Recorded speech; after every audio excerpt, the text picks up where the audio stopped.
Hola y bienvenidos a Amores Patos.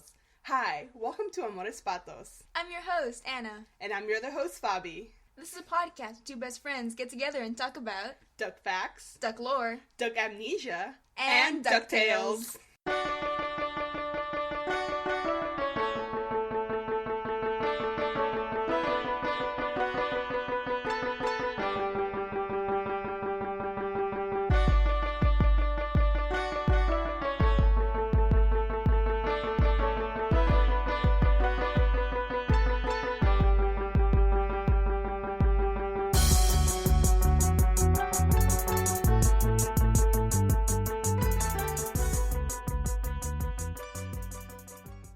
I don't have a funny way to start this episode. I'm always waiting to be I scared by knock-knock jokes. I didn't think that far ahead. Whoops. Hello. Hi. Welcome to this new episode of Amores Patos, in which we recap Season 2, Episode 3, The Ballad of Duke Baloney. Mysterious. Not really. It was when they were hyping it up. Yes, that's true. This is a while back. Yeah. They're like, I can't believe the crew of DuckTales. They're like, I can't believe they let us do this. And I'm like, what do they do? Do they kill a character? Because basically, I guess. Yeah. At the time, everyone was really hyped for Tres Caballeros. Yeah, and they're like, no. Yeah, they're like, chill.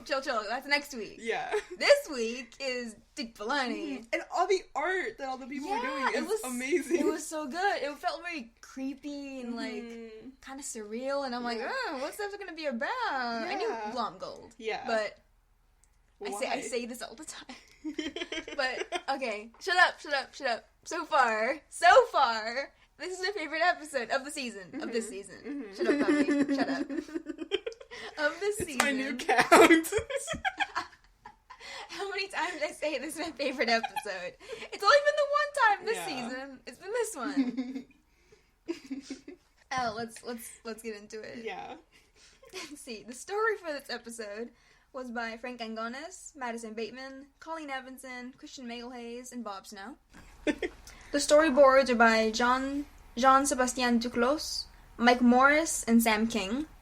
It was written by Colleen Evanson, and it was directed by Jason Zurich. Hey. And our watches. Weekend at Benny's watch. Fucking hate it! Way, you look like a classic kind of a guy. I'm like that. Benny's not here. Alive or dead. Is Bernie the dead one? Yeah. Okay, cool. Yeah, I guess.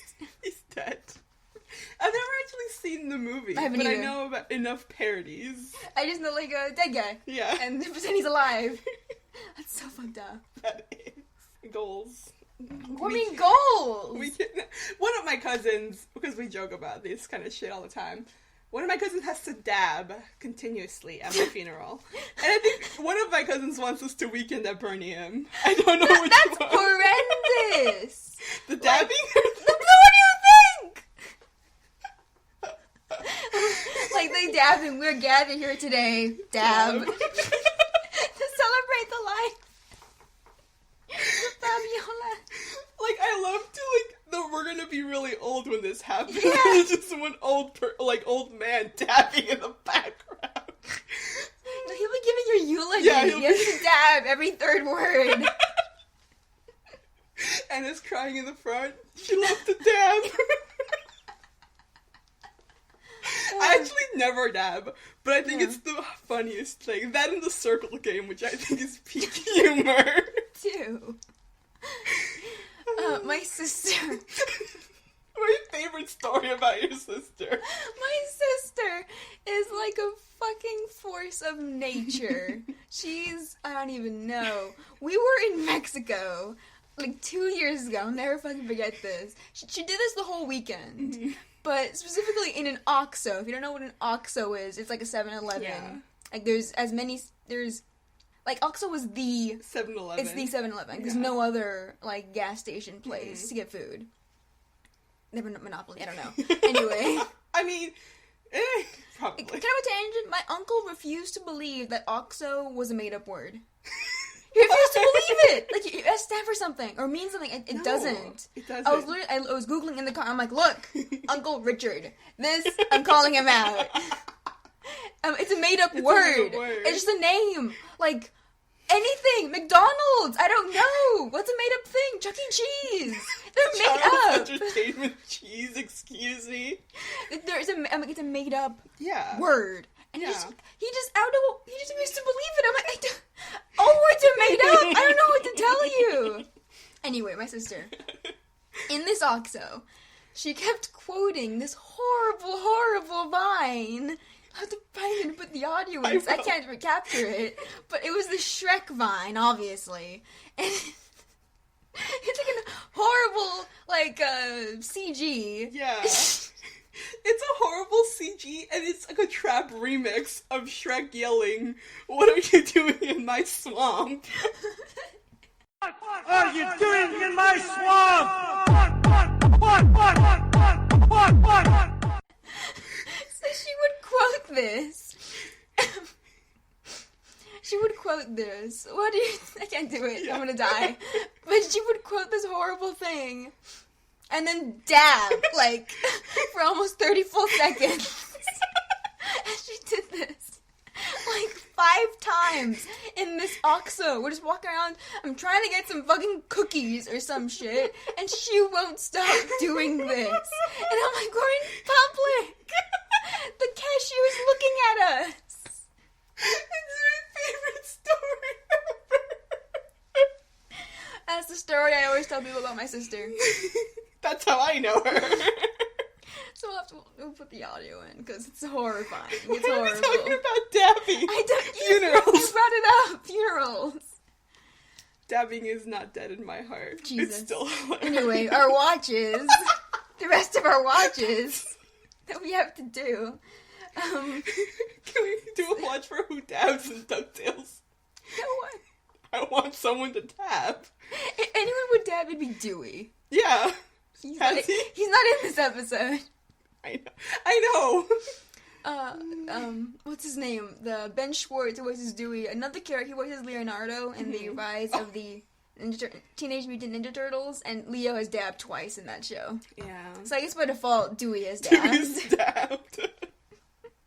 Anyway, our watches, again. So Benny's not here.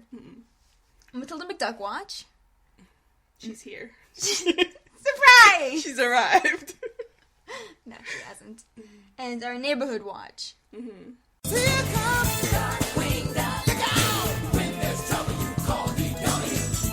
No one in the neighborhood watches here. We have hope. Probably. Yeah. Rumors had said. Rumors that will get more Darkwing and Goslin. I would, daughter. Fuck Darkwing. I really want to see Goslin. I mean, yeah. I mean, if we get Goslin, I guess by default we'll get Darkwing. But I want specifically Goslin. Aww, I love her so much.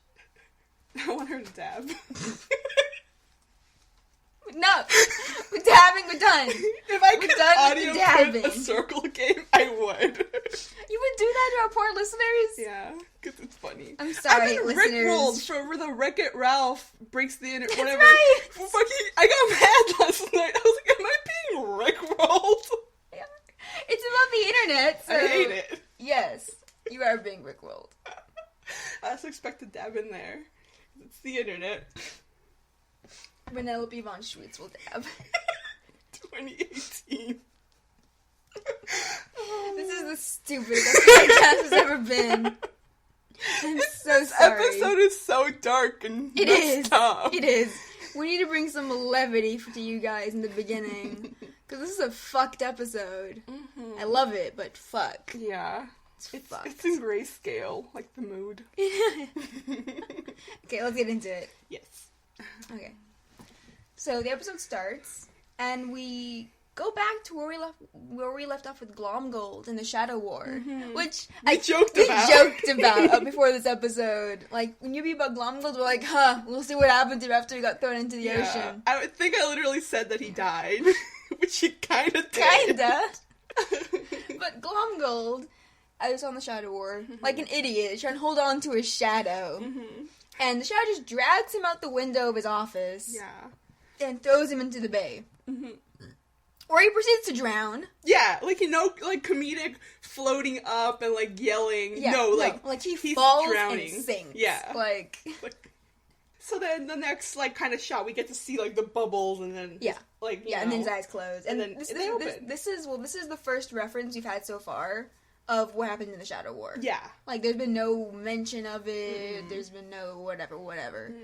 This should have been. So, yeah. Anyway. But yeah, this is the first, like, I mean, we see what happened in that episode. So this is the first actual reference. The first in this season.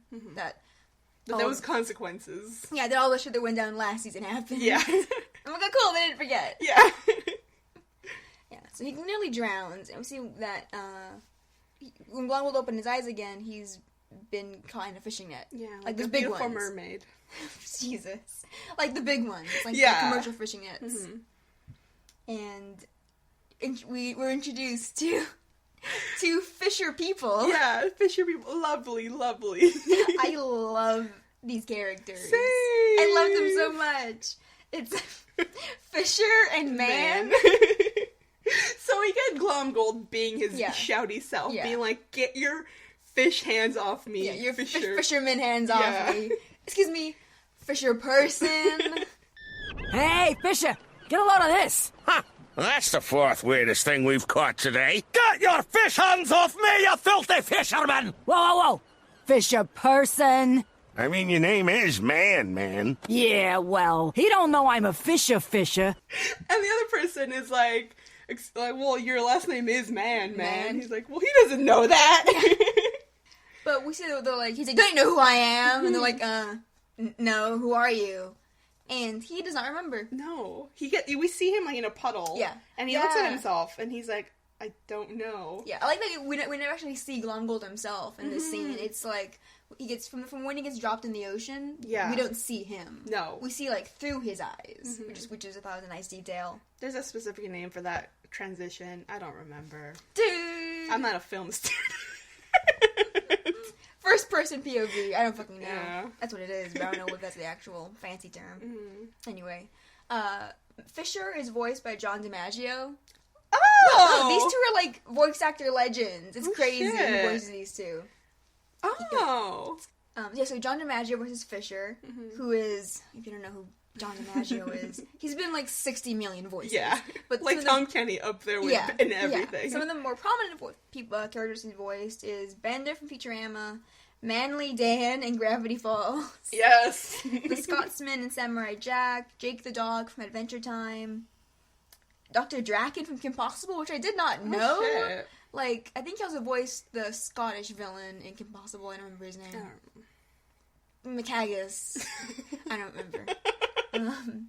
And Man is voiced by Grey Griffin, who has also voiced a shitload of people.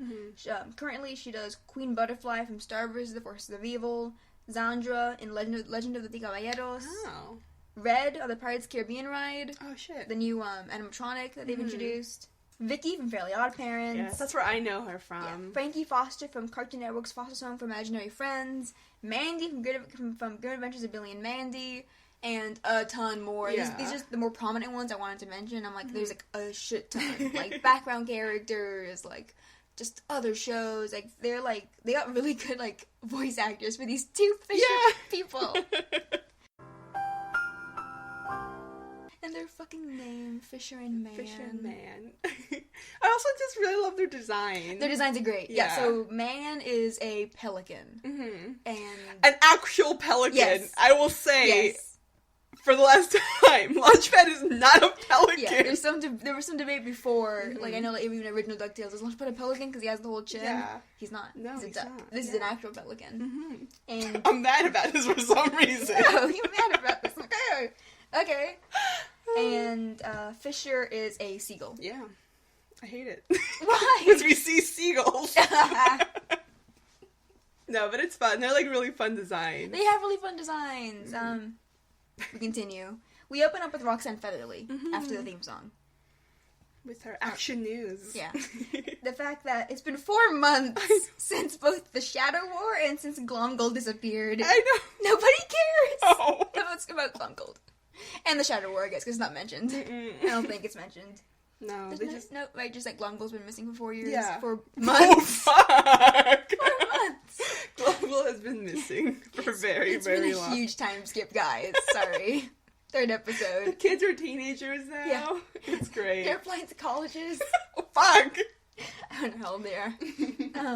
Yeah, so Glomgold, they talk about how Glomgold's gone, and it's pretty good that he's gone. Yeah, because she talks about, like, the company is doing fantastic. Yes, because they have Glomgold Industries has a new CEO. Mm-hmm. And I love her. I love her. Yeah, her name is Zen Allison. Yes. And she's the best. She's the best. She's voiced by Natasha Rothwell, who's an actress, writer, and comedian. She was, more recently she was in Love, Simon. She's been in the show Insecure and in SNL. Mm-hmm. And she does a very good job. Like, Yeah. I really liked her as Zen Allison. And she's a little cute little, like, an actual owl. yeah, she's an owl. Which I love her little actual, like, bird feet. Yeah. 'Cause it pissed me off in the original. It's like, here's your bird woman. Yeah. She has regular feet. Yes! They'd have regular person feet! And it's, like, a lot horrifying. of the time, just regular people bodies. Yeah, Which is- yeah. I'm talking about you, Gandra. Yeah, Kendra D. It's been a while since you mentioned I her. know. She has to come back. Yeah, Suzanne looks really cool. She has the owl face. She has, like, the really big owl eyes. And the yellow. Yeah, and the owl legs. Yeah. Yes, bird feet. Good ban. Good job. And, her name is a reference to DuckTales, the show's series producer, Susanna Olsen. Mm-hmm. Susanna Olsen. Which is Cute. cute. Oh my god, That's yes, yeah, adorable. That's a cute little thing. Yeah. So she goes on to say that Zen Allison is, like, the top of her class at Mouston University. Yeah. She's What like, is this? I have Is no Mouston a city that's been mentioned? Maybe. No. I don't know. I have no idea. Mouston. That, she's dynamic. She's exciting. She's never threatened revenge on anyone. I love that part. And she's also the founder of Change Yes. for Chicks. Yeah, like a non-profit charity thing. Like, oh shit. Yeah, like, they show her, like, studying and, like, in her campus. Yeah, we see her, like, when she was in college, and when she appears, we see that she steps through the cutout of Glomgold's silhouette. Yeah. Like, she's like, oh, hi everyone, and she gets cut off. That was really funny. But, yeah, the fact that she's a good replacement for the failed former leader Glomgold. Mm-hmm. And there's this file photo. Of him eating shrimp. Yeah, he's stuffing his face with shrimp. Like, stuffing his face. And he has, like, a bunch in his hands. Yeah. I love the gag of file photos. Same. Like, so funny. Gravity Falls Stan in the devil suit.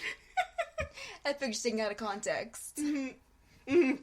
What could be that context? I just love, like, really, like, we see it in, like, Dewey's show, I forgot, Dewey Tonight? Yes. Just, like, pictures that he takes Yeah, of like people. Polaroids that he holds up to Yeah. the camera. Yeah, I They're love really it. good. But, yeah, so we see that Zen Allison's on Roxanne Featherly's show. She's interviewing her. And Roxanne, Allison is talking about how, they cut funds to unnecessary departments. Yeah, which included, what was it? Harebrained schemes, mindless revenge, and just, the company was spending a lot of money on sharks. Yeah. I love it. Which, oh my god. I love his fucking obsession with sharks. We see that Scrooge is actually creating a charity. Like, he created a charity with Allison. Yeah, like, surprisingly. Because she's Yeah. like, we need to put, like, this rivalry aside and, like, Yeah. make our companies for people. Like, Yes, yeah, she changed his whole Glomgold's whole slogan, the whole, like, his whole, like, employees are the greatest treasure of all. And she switches it, like, our community is the greatest treasure of all. which is great. I love her. I hope we get to see her. I hope we see her again! Pretty much, how do I word this? Like, Allison is, like, a good CEO. Yeah, basically. Like, she's, like, she actually puts her money where her mouth is. Like, she's creating charity. She wants to put people above profits, which is something we know Glomgold doesn't do, because he's just obsessed with beating Scrooge. And that Scrooge, we haven't really seen Scrooge do. No. So, like, him creating a charity really surprised me. Yeah. Because, like, original series Scrooge, never. What was it? In the first episode, yeah. Oh, fuck, what was it? Okay, yeah, it's a lady, like, she's like, money for Salvation Army or some, like, you know, money for the poor. And he's like, Yeah. they're not worth it. And I was like, fuck! Penny for the poor. They're not worth it. So 1987 Scrooge, comic Scrooge 2, would not give money to charities. No. He's like, I made my money. It's all like, it's kind of like that thing though, like, if I give the poor people money, they'll no longer be poor. That's Mickey's Christmas Carol. Yeah. I hate that, but I love it. Scrooge, you stupid fuck. Anyway, we pan from that to, we see that this is playing on a television, just like on outside. Yeah. Like a seagull's pecking at it. We're in Hookbill Harbor. If you look at, like, if you just look up like a map of the current DuckTales, Duckburg, whatever. Yeah. Map, those words make sense in some order. So we're in Hookbill Harbor. It's like to the very far right of like the map, of the city. It's to the outskirts. It's very foggy. It's like everything is really in grayscale. Yes. Yeah. Yes. And we see that there's like McDuck Enterprises fish rendering. Don't know what fish rendering is. I don't know either. Something to do with fish. I don't know what that is. But yeah, But it's a cute little harbor pier. Yeah, it's a community of fisher people, basically. Yeah. You see a bunch of people fishing on the dock. And I want to know their stories, because there's this dude. It's this, like, sailor man using another man to fish, who's punching fish. A huge fish. Yeah. Like, this thing's, like, 5 feet long. I know. And he's, like, punching it as he's pulled out of the water. Yeah. And I want to know these people's stories, because we see them again, like, in the bar. Yeah. There's no alcohol served there. So what's this guy's deal? What's this fish punching guy's deal? I want to know. Living life. He has like the stupid face. Yeah, like, he does. He's a simple man. Yeah. He has cuffed jeans. He does. An icon. And no shirt. And he has suspenders. Yeah. Anyway, there's this atmosphere to this area that I really like. That they set up really quickly. Just like with the grayscale, the people. Like, it's a really rich atmosphere that I really like. I think Man says, like, a working class charm. I'm gonna bring that up. Yeah. Yeah. But yeah. Yeah. And we see that Louie and Webby are here. They're on a little boat. They're going fishing. Well, Webby is. And she's very excited, because she's like, jumping and throwing pointy sticks, and she's gonna catch fish that way. Yeah, she's not using the fishing hook. She wants to use a harpoon. Yeah. Which she does, successfully. But Louie just wants her to, just paddle around, like, you use the fishing poles, please, and let me just, like, nap. Chill. Yeah, he's wearing, like, his sunglasses, he has a pillow, he's just chilling, while she's, like, rowing. Yeah. Ah, fishing. The noble struggle of man versus nature. The you gently rowing me around for several hours while I nap. The jumping and throwing of pointy sticks. Yeah! Yeah, it's cute. I like that they're hanging out. Yeah, I like them hanging out. I think we've seen all the kids hanging out at this point. I think Webby and Huey the least. I think so. But they're having episodes with them. Like, Beagle Birthday Breakout. And No more massacres I know. for you. The Terra Firmians. Still not a big fan. No, it's my least favorite episode. Same. I was showing it to a friend, and I'm like, it's my favorite episode, but it has important Lena stuff, so we'll watch it. The Lena stuff was, like, the only thing that I liked. Yeah. I had a lot of issues with it. A lot of Launchpad issues. It's alright. It was, it's okay. Anyway, this episode. Yes. So what was like, okay, I'll use the fishing poles, but I need bait. So they hear, like, a voice. Yeah. Selling bait. So, they go off and they're on, like, the pier. Yeah. And there's this man with a lovely South African accent selling bait. Which is, I didn't know that, like, full-ass squids could be bait. Yeah. I don't know. I don't know fishing. I don't fish because it's boring and dumb, but my family loves fishing. Like, it's been a thing. Fuck. Like, when my mom was younger, they would drive down from LA, all 8 children. Oh my gosh. And parents. Would drive down to Rosarito and, like, that whole Baja area, and fish. Like, it was the thing they did. And I'm like, my mom's gonna fish hooks stuck in her arm. Oh my god. Like, because isn't there like the legit, like, fishing hooks? Yeah. Not the, like, ones now that aren't as dangerous. Like, a full fishing hook in her arm, and her dad had to use pliers to yank it out. That hurts me. Yeah, so that's fun. It's a fun story whenever she tells it. I'm like, that's horrifying. She was also, like, 11. Oh my god. The 80s. What a time. The lovely 80s. But yeah, we see it's this bait seller. Yeah, so they go up to this bait seller guy who's about to chop up a squid that's still alive. They sell live bait. Yeah, they sell live bait. But there's no like fish people, like besides like mermaids and shit. But that's not like a fish person. Yeah. So like I don't have a problem with it. Like when they eat like birds, that's when we have problem issues. There. People Eggs. God. Since it's close to Thanksgiving, people keep retweeting that image of Feather going duck hunting. It's fucked. I don't know who did that comic, but they're fucked. I know, because whoever wrote that is fucked. Why would you do that to us? But there's like a chaotic being who's like, I'm gonna fuck with people who read this. Yeah, I hate it. It's the worst. Making me vegetables or like non-bird. Yeah, just non-bird things. Yeah, like bread. No bread bad. Stop! I don't think the world works the same way. Anyway, fisher person. It's Glom. It's Glom. Or is it Glomgold? It's weird to see him because he has like a full black beard. When we've normally seen him with the fake gray beard. Yeah. Full black beard with only like 2 lines of gray. And obviously, and he's in a full fisher person outfit. Like he has the. I actually looked up what the fuck these things were. Thank you, because I didn't. Yeah, so waterproof overalls and vinyl waterproof gloves that are for commercial fishing. So I'm like, those are actual things that people wear. And he has a beanie and the striped a sea person shirt. Yeah, nautical shirt. Yeah, nautical. Thank you. Sea person. Thanks. We help each other speak. And yes, he has a South African accent, not his traditional. Scottish one. Scottish! One. And he has good posture, which which messed me up. I'm like, shit, he looks taller. He looks taller. Obviously he's standing on a thing, so he comes around back around. I'm like, alright, you're still short. But he looks taller. When we usually see him, he has the gray beard and he's hunched over, so he looks much older. Yeah. And here he has a black beard. And he's naturally grown in. Yeah. And so obviously Louie and Webby freak.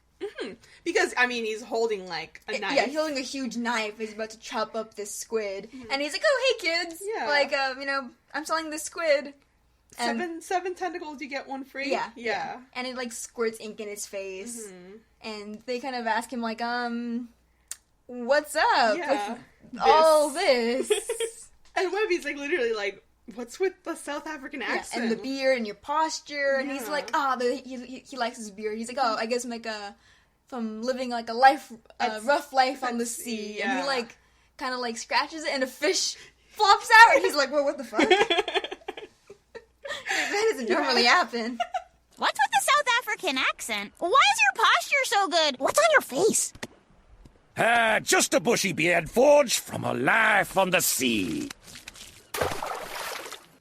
Okay, but Louie is immediately suspicious. He's like, what's your angle? Yeah, what's up? And before anything else can happen there, before Glom can be like, dude, Glomgold can be like, what you mean? We see Fisher and Man come back. They have a net full of fish. And Man goes, you better not be disrespecting my new employee.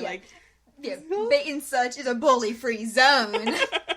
I love that for some reason. So good. Yeah, you go, Disney. Teach kids not to bully. Yeah. And we see Glomgold comes around the corner, comes around from behind the stand. He's still short, which made me laugh, but he looks definitely taller. He looks different. He's not as, circular. No, because he's standing up straight. And he introduces himself as Duke Baloney. Yeah, like the sandwich. Yes. Sandwich of meat. And Webby kind of herds Louie away. Dewey's not here. She herds Louie away, and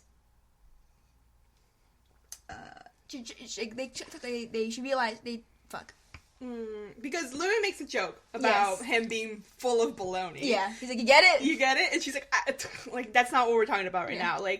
Glomgold has been missing for months. Yes, and suddenly he's here. Yeah. With a different accent, a new name. Yeah. She's like, I think he has amnesia. Yeah, like, we need to help him. Yeah. And meanwhile, Glomgold is struggling in the background. Like, he's getting tangled and falling over in ropes, Duke. He's getting tangled and falling over in ropes. Like, it's a whole mess in the back. Yeah. Which is really fun. He's like trying to hold onto a bucket and just getting more and more tangled in ropes. But yeah, so Louie's like, amnesia is like con man number one. Yeah. Like 101. Like, it's obviously a setup. Like, it's a plan that he's gonna use to destroy Uncle Scrooge. Yeah. He's like, once a bad guy, always a bad guy. Like, this is all fake. Yeah. And we see in the background, Duke waves at them. Yeah. While, like, petting a crab, and the crab pinches his fingers, and he's like, oh, you! And then it grabs his other finger, and he's just screaming in the background. But Webby really wants to believe that Glomgold has turned good. That with his memory gone, and maybe he's a good guy now. Yeah, he's a reverse werewolf. Yes. And Louie's like, for the last time, there's no such thing. There's thing as a reverse werewolf. That's Glomgold, and he's evil. And she's like, how can you, like, how do you know? Yeah. And at that moment, he gets caught, like, Duke gets caught on the rope, and then... And the whole net full of fish falls, and so he gets yanked up. Yeah, and he's just yelling, like, curse you, rope! And they're both like, oh, okay, yeah. That's Glomgold. That is for sure Glomgold. How can you be so sure it's him?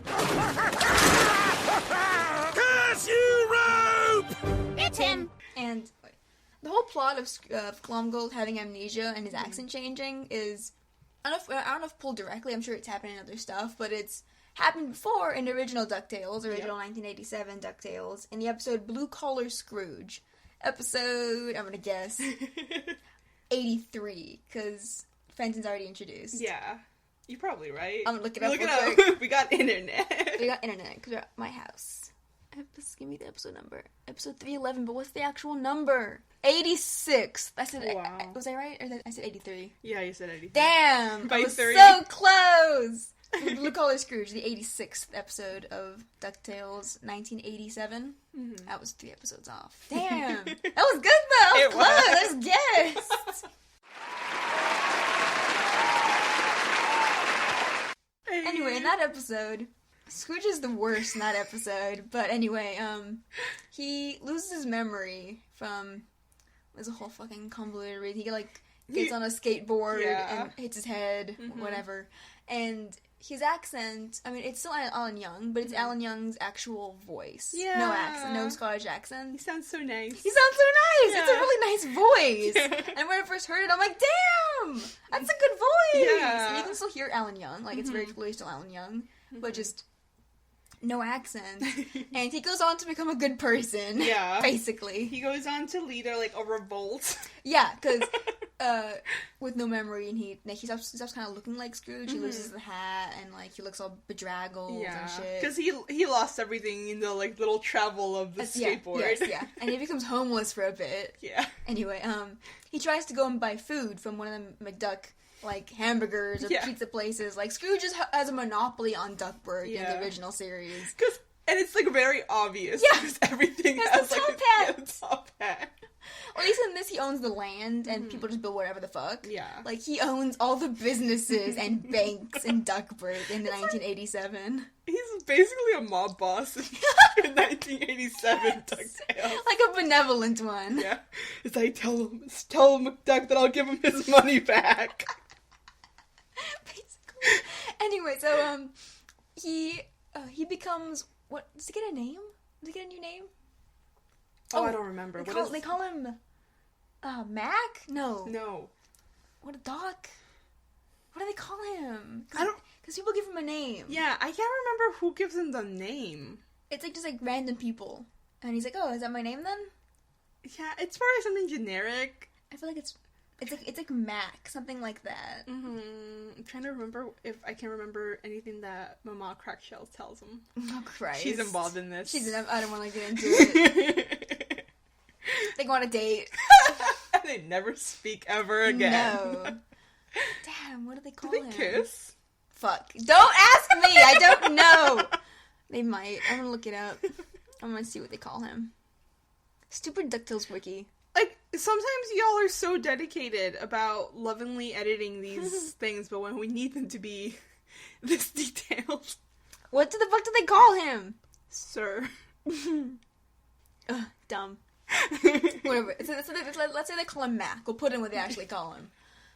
And in, like, trying to, like, buy food from Scrooge McDuck places, he learns that everything's super overpriced. It's like $15 for a hamburger. Yeah. And then he learns about, there's a whole thing about a skateboard company he owns. He's gonna fire everyone or something. Yeah. I don't know.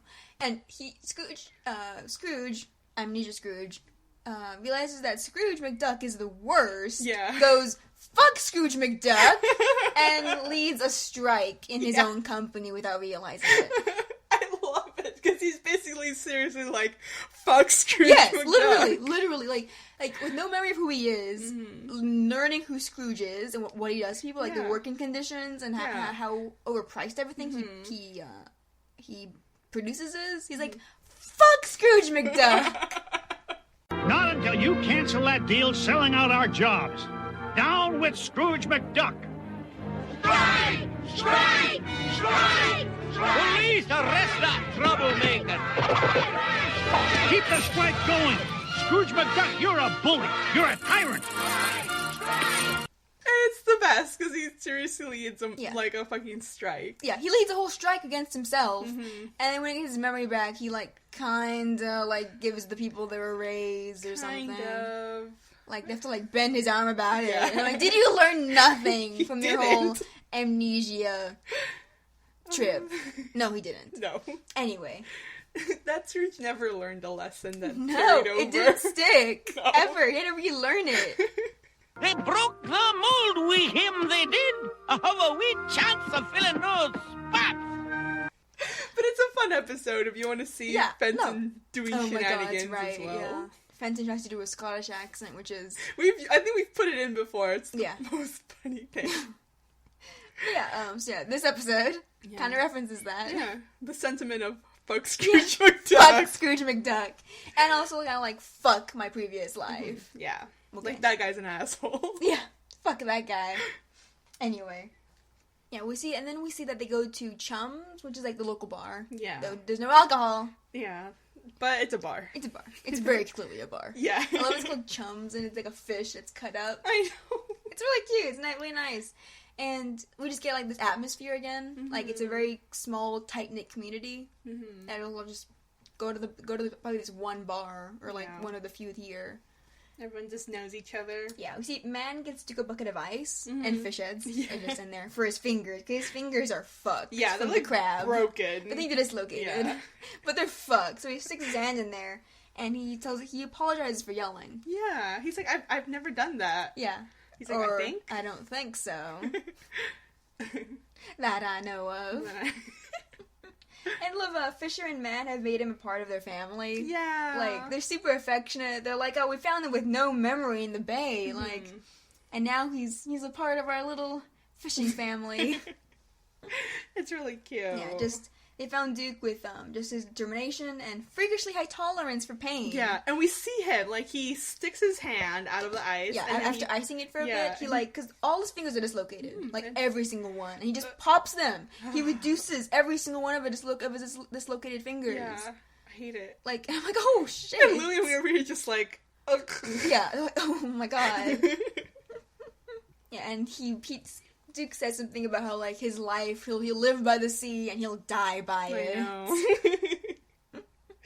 Oh my gosh. Because he's very much become a part of this community. Yeah. Like with Fisher and Man, as a fisher man. But again, Louie doesn't believe that it's true. No. He thinks that Glomgold's all an act, like Glomgold's doing. Yeah. And so he wants to prove that it's Glomgold. Mm-hmm. So he goes up to Duke. And starts to tell him about Scrooge. Yeah. He's like, oh, Duke, you need to meet my uncle, who's, like, really, really rich, really Scottish. Yeah. No beard. I love Duke pulls on his beard a bit. And he's the best billionaire of all time. Scrooge McDuck, don't hit me. Yeah. And Duke is like, okay. And he's like, he sounds nice. Yeah. That's his reaction. Yeah. Hey, bologna sandwich, you know who you gotta meet? Our uncle! Oh, yeah? Yeah, He's very rich, very Scottish, no beard, but easily the best billionaire of all time. Scrooge McDuck, don't hit me.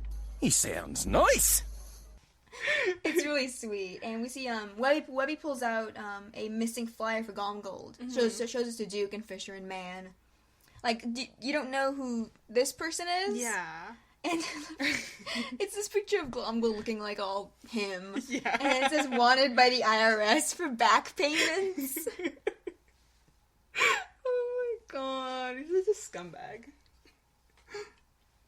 Oh, I love in Batman Animated Series, the Joker, I forget how it happens, but he gets super rich, and he's not scared of anything but the IRS. He's like, are you kidding me? He's like, you want me to go behind the IRS? You can't fuck with the IRS! He's like, I'll fuck with anyone, but the IRS? Fuck that! Oh my god. It's a good Joker bit. 137 million? Yes, and if I don't pay up, I'll go to jail for tax evasion.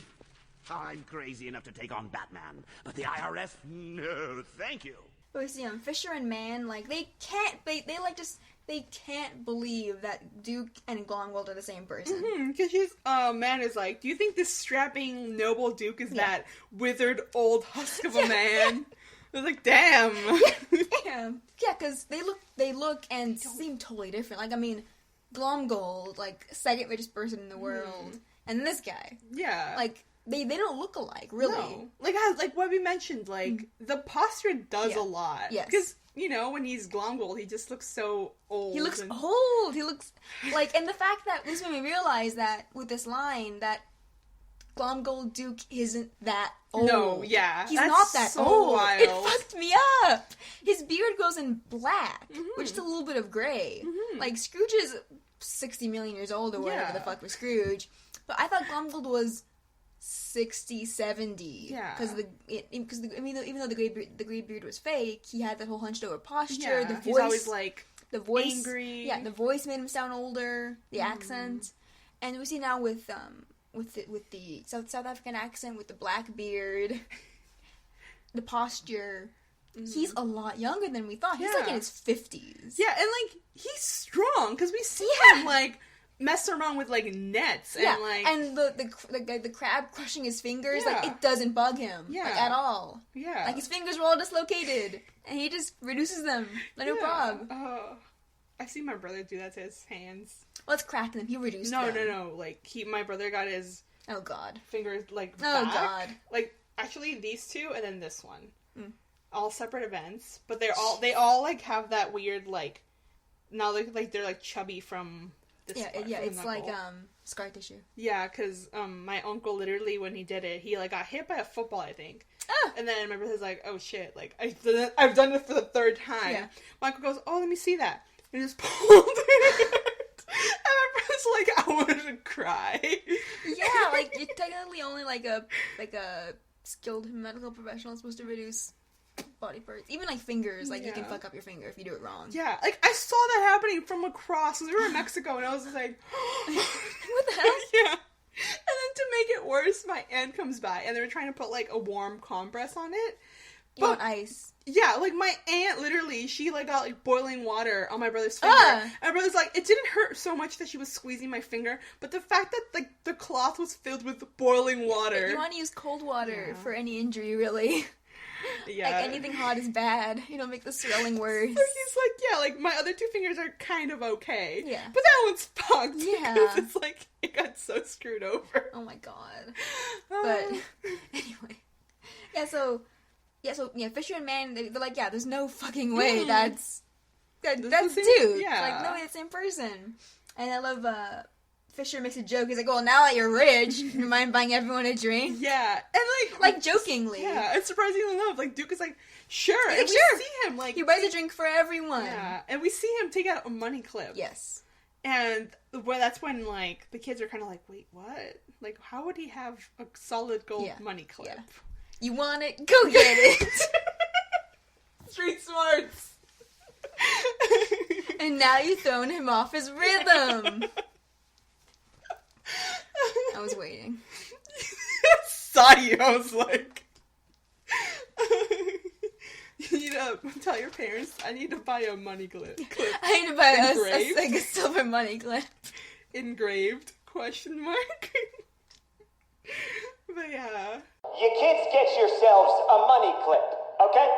You can get these at any haberdashery. You put a $50 bill in the money clip. Then, when a guy flashes a blade, you go, "You want my money? Go get it." Then you run the other direction. And our teachers were like, "Write that down." So the kids are like, something's up. Yeah, they see this solid gold money clip, and Louie points it out, like, why would a humble fisherman have that? Yeah. Why would anyone have a money clip? Yeah. Who in this century has a money clip?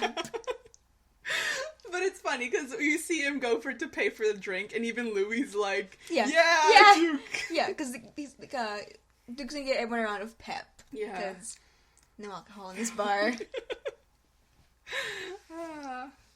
And then, say later, it's Fisherman and Duke are leaving the bar, leaving chums, singing sea shanties. Yeah, they're really cute. Yeah, it's cute. And we see that the McDuck fishing boat has come back into port from, fishing out and about. I don't know. But I think this is Duke's first time seeing it. Yeah. Because Fisher and Man talk about how it's the best fishing boat on the sea or something. I don't know, like the best here for sure. Mm-hmm. And he's offended that anyone would be better than them. Yeah, because he's like, "Oh, you mean like after us?" And like Fisher and Men are really chill about it. Yeah. No, we're not the best. Like that's really sweet of you, but I mean that's like an industrial sized boat. Yeah. Man talks about how they're we have a scrappy working class charm, but we can't really we can't compare to something like that. Yeah. Because we see that, like, it's a big boat. Like, it's one of those, like, big industry corporation fishing boats. The commercial fishing boats. But we see that Duke thinks really highly of them. Yeah. Like, them especially, like, just, like, they're like, no, you guys are great. Yeah. And then he's like, kind of just walk off, like, Fisherman. He doesn't know why, though, but he hates the McDuck boat. Yeah. He does not know why. And I wanted to get into, this is, like, the first signs of the episode's greater theme. Mm-hmm. Is that, like, the habit of the wealthy to undermine and kind of trivialize the work of normal or working class people. Mm-hmm. And making what they do kind of seem inferior. Yeah. Yeah. Like, and so the wealth inequality especially is very stark.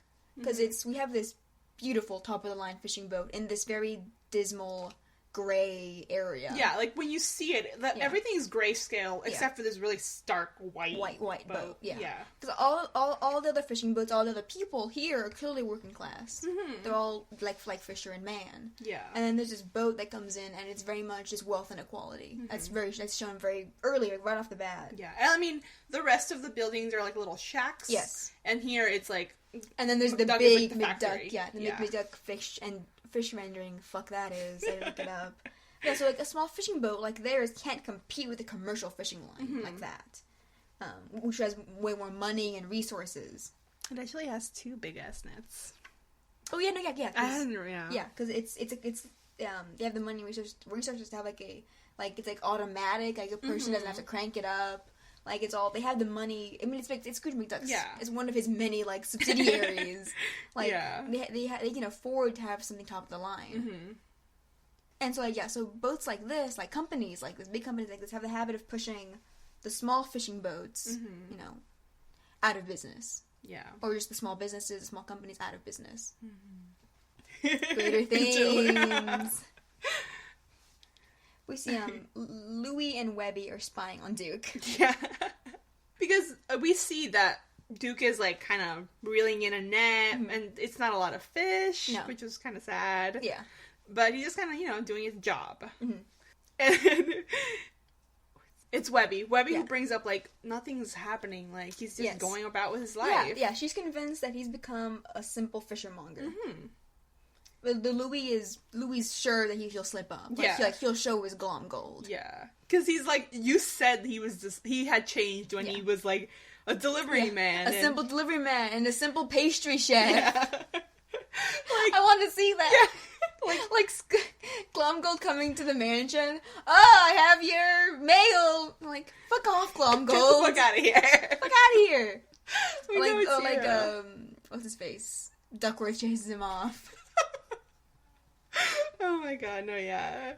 And Louie's like, no, he's gonna slip. Like, he can't keep this up. And we see Duke sees the McDuck boat getting a lot more fish than him. Yeah. And he does go a little Glomgold. Mm-hmm. And with his schemes to get more fish. There's dynamite. I know. Of course. Fuck did he get that? Because I love this next part. Because it's like, at first he tries just to throw the dynamite in the water. Yeah. And then that doesn't work because it just, like, explodes. And he tries to topple over his boat. Yeah. And then he puts a stick of dynamite in a fish who dressed up as a lady. Yeah. He's like, hello, boys! Come here, come swim with me! Yeah. Oh, God, Duke, what are you doing? So then he pulls in a fish. In a tux. Tux. Like a male fish. A boy fish. Yeah. And he's like, hello, boys and ladies. Duke, what are you doing? Fish and ladies. Now I'll catch twice as many fish. Which is the real equality here. And he's just holding these two dynamite fish. Not even in the water, like over the water. Yeah. Like he's like, now I'll get twice the fish. I love because like the lady fish thing was something that would happen in 80s DuckTales, and that's it. But they're like, no, we need equality. And he's all like, we got both. Yeah. You can choose. You can choose, whoever. And Webby's like, I don't know what this means. I don't know what this means. I just keep looking at the lady fish. That Duke's maybe not okay in the head. No. So funny. Then they explode and sink the boat. Yeah. I guess. I don't know. Wait, what? Because then we see they're on the boat again later. So I don't really know what happens. Because this boat does sink. It's the McDuck boat that goes... It explodes. No, it's the McDuck boat that goes by really fast. And it topples over. Well, he drops the dynamite, and then dynamite explodes, and then the boat sinks. Is it? I think so. Let's see. Okay, yeah. It's because the McDuck boat goes by and then he drops the dynamite. The dynamite fish. And then the boat sinks, but then it's fine again. So I don't really know what happens. I don't know how boats work. How easy is it to unsink a boat? According to Donald, very hard. Oh, that reminds. Yeah, there's been a Mythbusters based on that, like Donald using ping pong balls.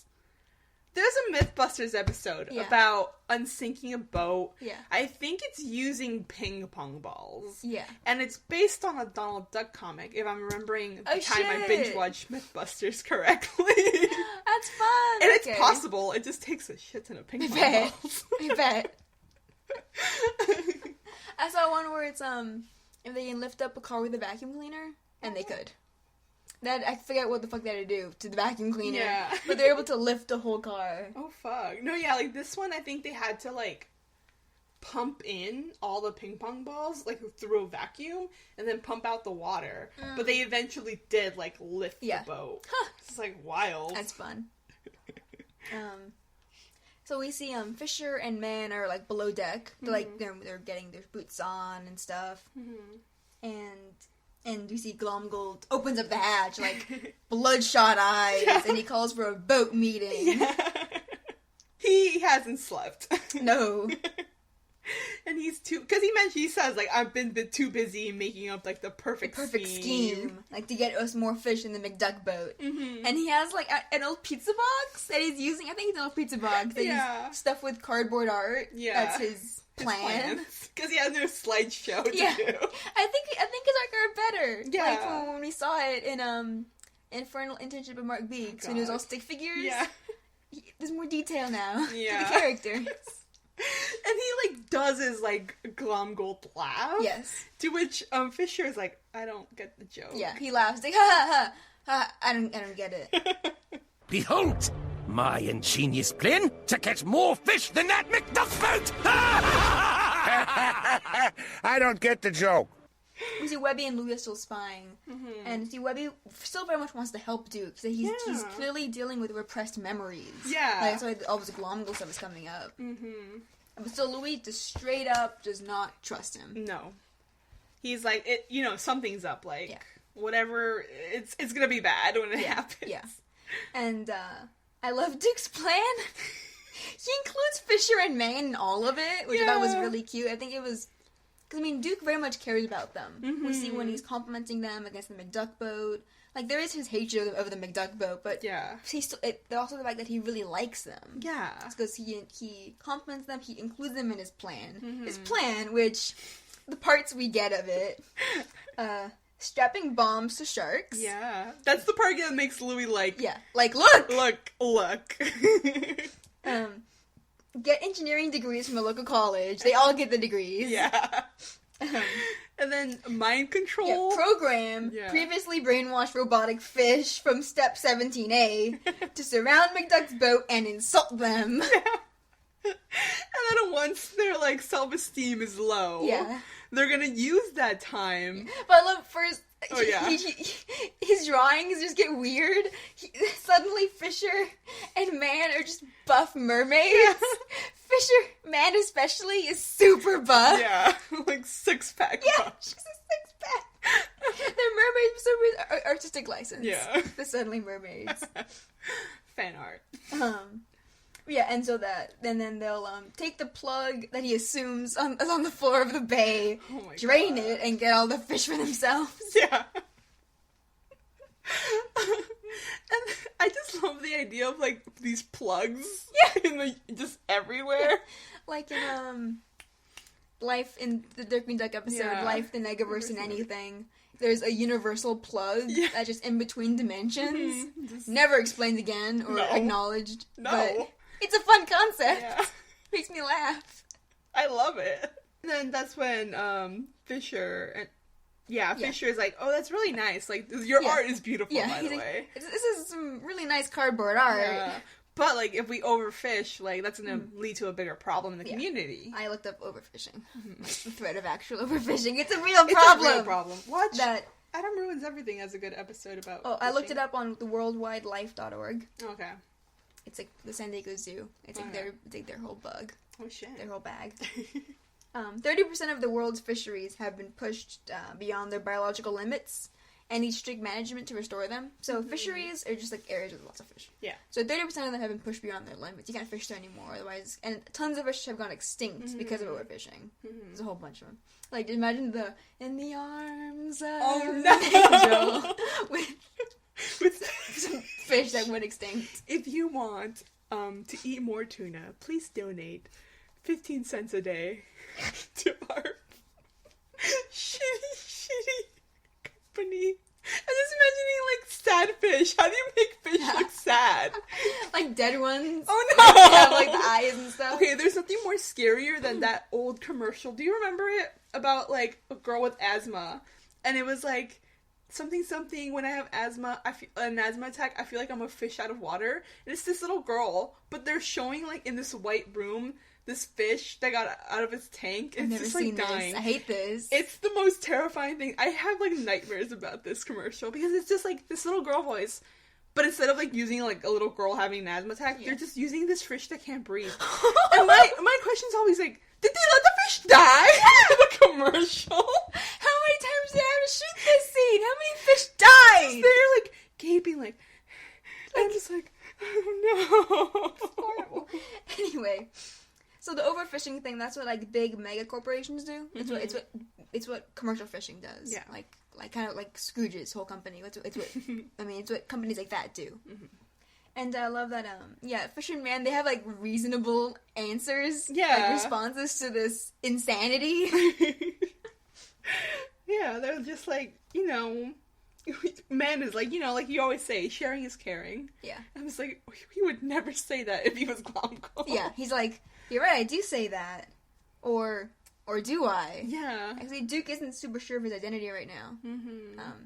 There's lots of things going on. Like, their repressed memories are coming back. So he's dealing with all that stuff. Like, he very much cares about Fisher and Man, and he's a very generous person we've seen. Mm-hmm. But also there's this, like, the Glomgold that's coming back up. There's, like, this weird, like, he's feeling this weird anger towards the boat, and this weird need to be better, like, to have it all. Yeah, and he doesn't really know why this is happening. Yeah.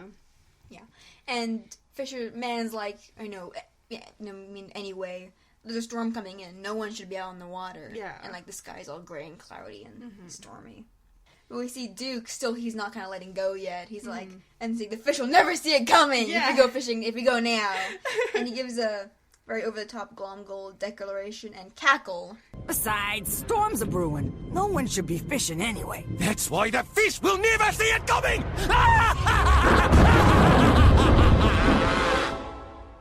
Yeah. Kind of to the alarm of Fisher and Man. Yeah. He literally, like, he does it and he kind of, like, stops and he's like, just kidding? Yeah. And they're like, oh, you. Yeah, and they're like, ah! Good old Duke. Like, Duke of the jokes. And Webby's like, like, because she could overhear him. She's like, like, he said he was kidding. Like, it's fine. Yeah. We see the McDuck boat passes by the Glomgold Duke. And he kind of glares at it. He's like, this isn't over. Yeah. But, Webby so very much wants to help. She wants to figure out what's going on. And that the only way to do that, to really help, is to do research. And she punches Louie into lobster traps. Yeah. And then so the next shot we get is Louie walking into, like, Webby's room, and he's, like, bandages over his head. He has a black eye, he's bandaging his hand. Yeah. Oh my god, this poor child. Yeah. Webby's, like, surrounded by books and stuff. And that, she made a board. Yeah. To organize it all. And it turns out they only have 3 clues? Yeah. 4. There's not much. There's literally nothing. Yeah, she's like, we have Glomgold, we have Duke, we have the money clip. And that's it. Yeah. Yeah, and the fact that there's no record on Duke Baloney at all. And there's nothing on Glomgold before he arrived in Duckburg in the 1980s. Yeah, that, like, shook me. Like, I knew something was happening, but I was like, wait, what? Yeah. So even Louie brings it up. He's like, okay, so we're trying to find out more stuff about Duke, and now it turns out we don't know anything about Glomgold. Like, wait. I love these little pictures of Duke and Glomgold. The Glomgold holding a little plush of himself. It's the funniest thing. But yeah, I love it. Yeah, that there's no record of Glomgold. Like, to go, wait, shit. Yeah. Who is this guy then? Yeah, because she mentions, like, because Louie looks at his, like, passport photo, and he's like, nationality, the most Scottish? Who allowed that? I mean, when you have enough money, yeah, I guess it was the 80s, too. Anything. But, how did Webby get his passport? It's my question. And his birthday isn't on there, it's just question marks? Yeah. How did, they just, okay. Yeah. Cash. Oh, Jesus. Cash. Who makes the it's a Visa. I saw it too. Oh, okay. It's a Visa. That's nice. Nice detail. But the fact, like, his birthday isn't there. No, it's not. I don't know. Who knows? Yeah, but the fact that, they spent all this time trying to figure out who Duke Baloney was, and they don't even know who Glomgold is. So the kids are like, okay, we need to talk, like, who knows Glomgold? Like, who's been with him for a long time? They're like, oh, okay. Yeah, they don't say. Yeah. But it's like, So they run off. Yeah, they run off. I love this transition because we get to see, like, a really, like, close-up of the passport photo. Yeah. And then it transitions to Glomgold, or Duke, sleeping. Yeah. And also Duke, he sleeps in the lower deck of the boat. Mm-hmm. And we start Yeah, and we see he has this nightmare. Yeah. That I love myself a trippy nightmare sequence, and this goes way. Yeah, I was watching and I'm like, what is happening? Because the fact that, like, they bring all this stuff to Glomgold, like, they all this, depth to Glomgold. Yeah. Glomgold, who used to be, like, Scrooge, but with the beard. Yeah. That was basically a meaner Scrooge with a beard. Yeah. Well, that's what it was in the original DuckTales. And now, like, he has this really trippy nightmare sequence that is just really well done, and it just... It's amazing. There's a lot happening in this nightmare that... Yeah, it took me by surprise. No, same. I was like, okay, this is already, like, I love me a good amnesia plot. Yeah. Like, I was like, whoa, like, they really went in on it. Like, Yes. then all the art that people were making started to make a lot more sense. Yeah, The all tone. the trippy, like, art, yeah. Yeah, so in his nightmare, there's lots of encroaching shadows. Mm-hmm. So, I mean, probably, I think remembering the Shadow War. Yeah. You see directly, like, the Magica type shadows, too. So we see that in his nightmare, he's still in the boat. Yeah. He's still in the boat in his nightmare. But the fishing boat is on, like, a tartan sea. Yeah. Which is really cool. It's really cool. And then he goes out, and then kind of like the little house part. Yeah, we never figured out the name for this. Yeah. But it's now become bagpipes. Yeah. And we see it's Louie and Webby jumping on them, wearing Scottish regalia, jumping up and down, like, playing the bagpipes. Yeah. So and there's dead-eyed stare. Yeah, yes. And so there's this, like, discordant bagpipe music at the beginning. And he walks over to the helm, and there's a young Glomgold behind the helm. His little baby child. Baby. He turns around. Well, his head turns around. I hate the neck sounds that they added. Because it's very, like... Yeah. And I'm just like a oh, toy. no, yeah. It's weird. And then, but then young Glomgold turns into Zan Allison. And he holds out, the money clip. The money clip. Yeah, and we hear her say, like, I'm in charge now. No, she says ship's boiler's out. Yeah. You must go to below deck to light it. Stay back. I'm in charge now. The ship's boiler's out. You must go below deck to light it. Yeah. So the fact that he sees Zan Allison, so he's seen the news. He knows who she is. Because she appears a lot in this. Yeah. And Like, it's in his subconscious. Like, he knows, somehow he knows that it's related to him. Yeah. Yeah. Yeah. And so the money clip's glowing. And then once he grabs it floats over to him and he grabs it, and then he splits. Yeah. Like, the ship's horn goes off.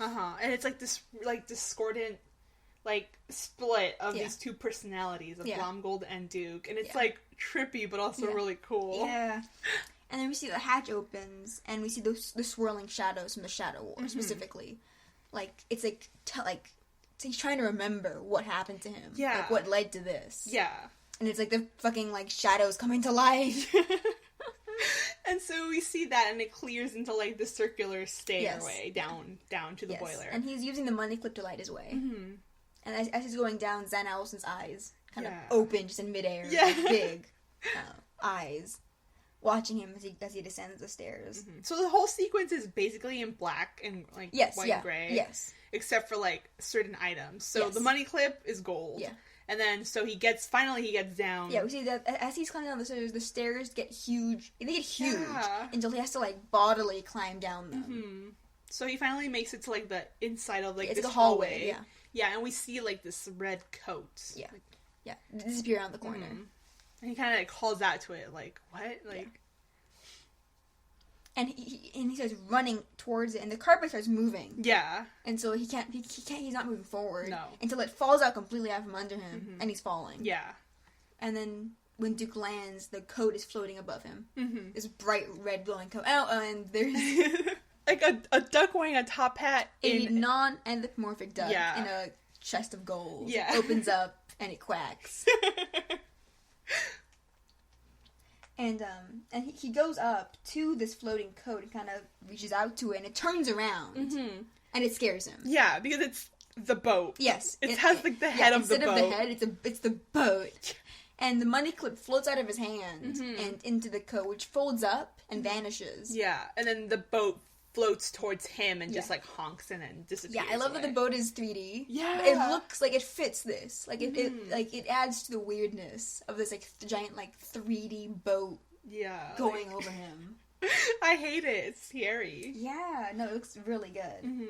So then we start to hear like this beating sound, like a heartbeat. Yeah, his heart's pounding, and because the money clip is gone now. Yeah, and we see that he reaches into his beard, like, to his chest. It's funny.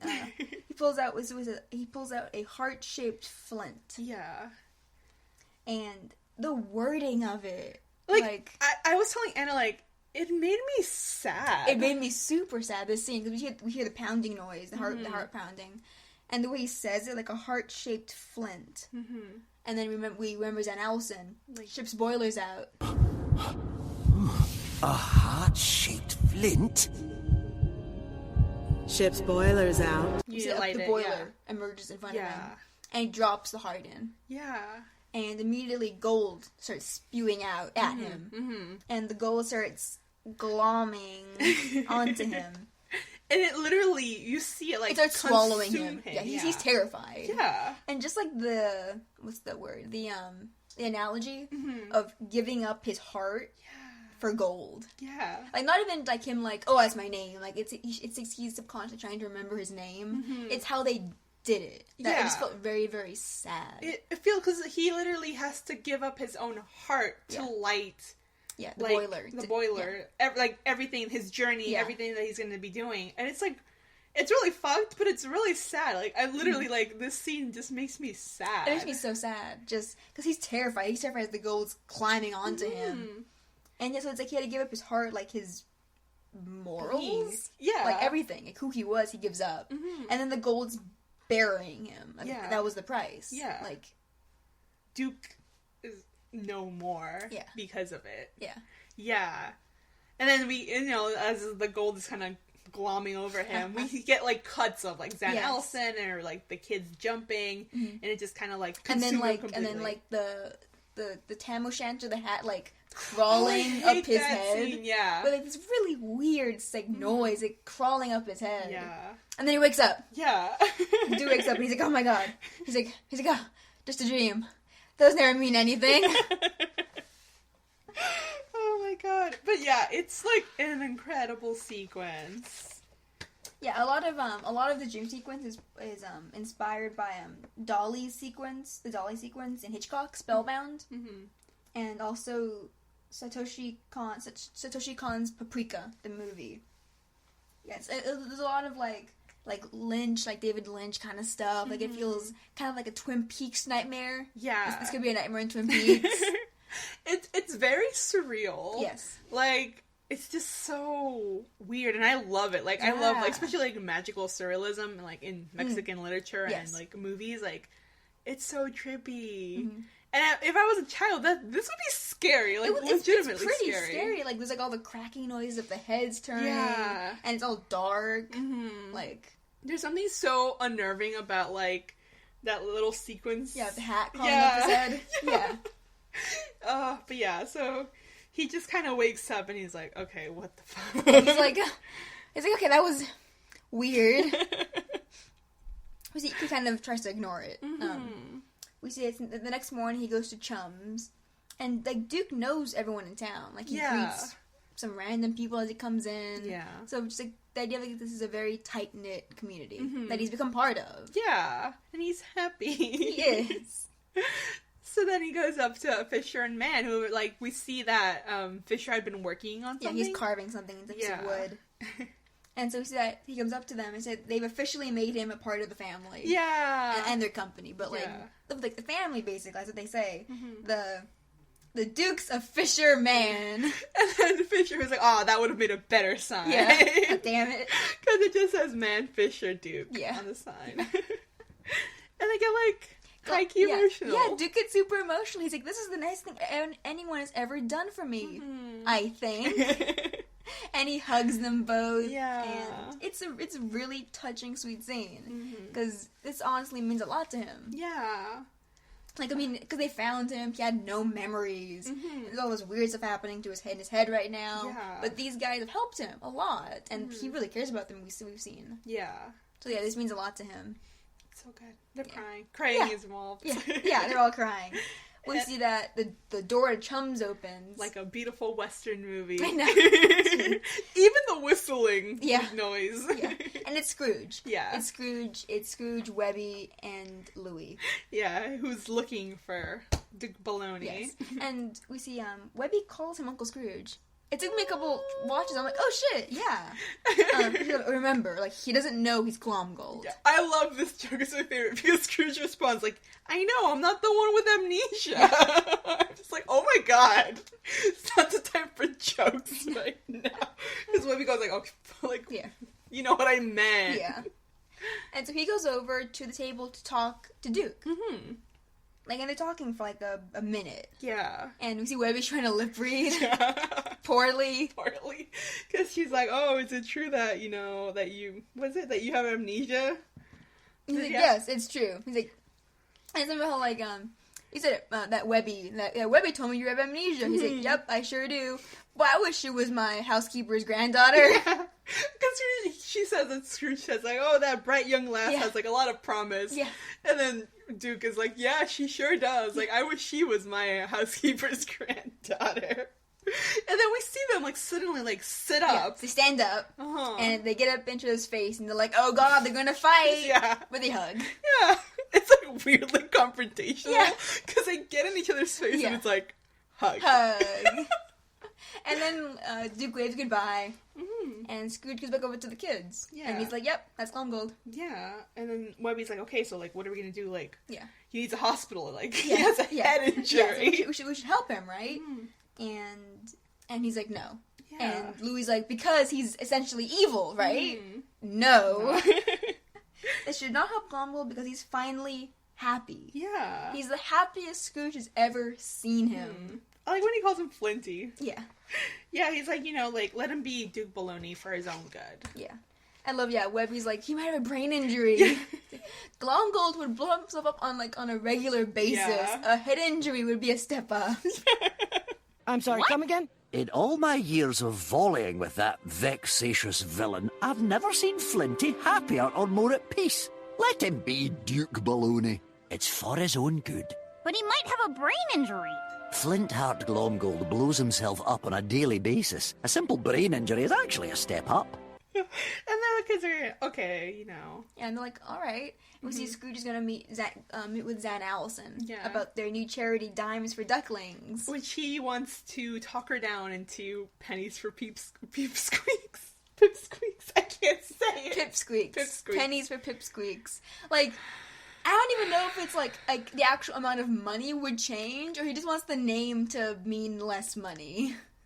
I don't know. It's such a petty thing for him to want. It's super petty for him to, like, focus on. Like, it's money for, like, children. Yeah. Give the children money. Please. God. And Webby and Louie, they're like, alright then.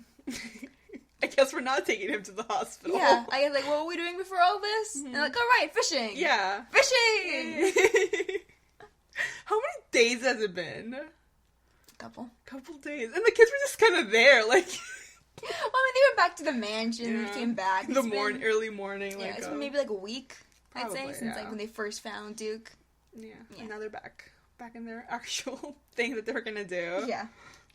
And we see later is Duke outside, on the pier. He's like, it's all stormy, but he's like, what's the word? Like kicking... And he's kicking his legs over the water. You mentioned that, because he's like having this deep conversation with himself. Yeah, but he's just kicking his legs, and it's really cute. Yeah. So he's holding the flyer. The missing Glomgold flyer. Mm-hmm. And he's kind of talking about, like, how, he doesn't really know who he used to be. But he doesn't care. Yeah. Really. He's Duke Baloney now. Mm-hmm. He doesn't want to be Glomgold again. Because, I mean... Everything he's heard and learned about Glomgold, he's like, this guy kind of sucks. Yeah, this guy's trash. He's like, I kind of want to be myself. Yeah. Which is so sad.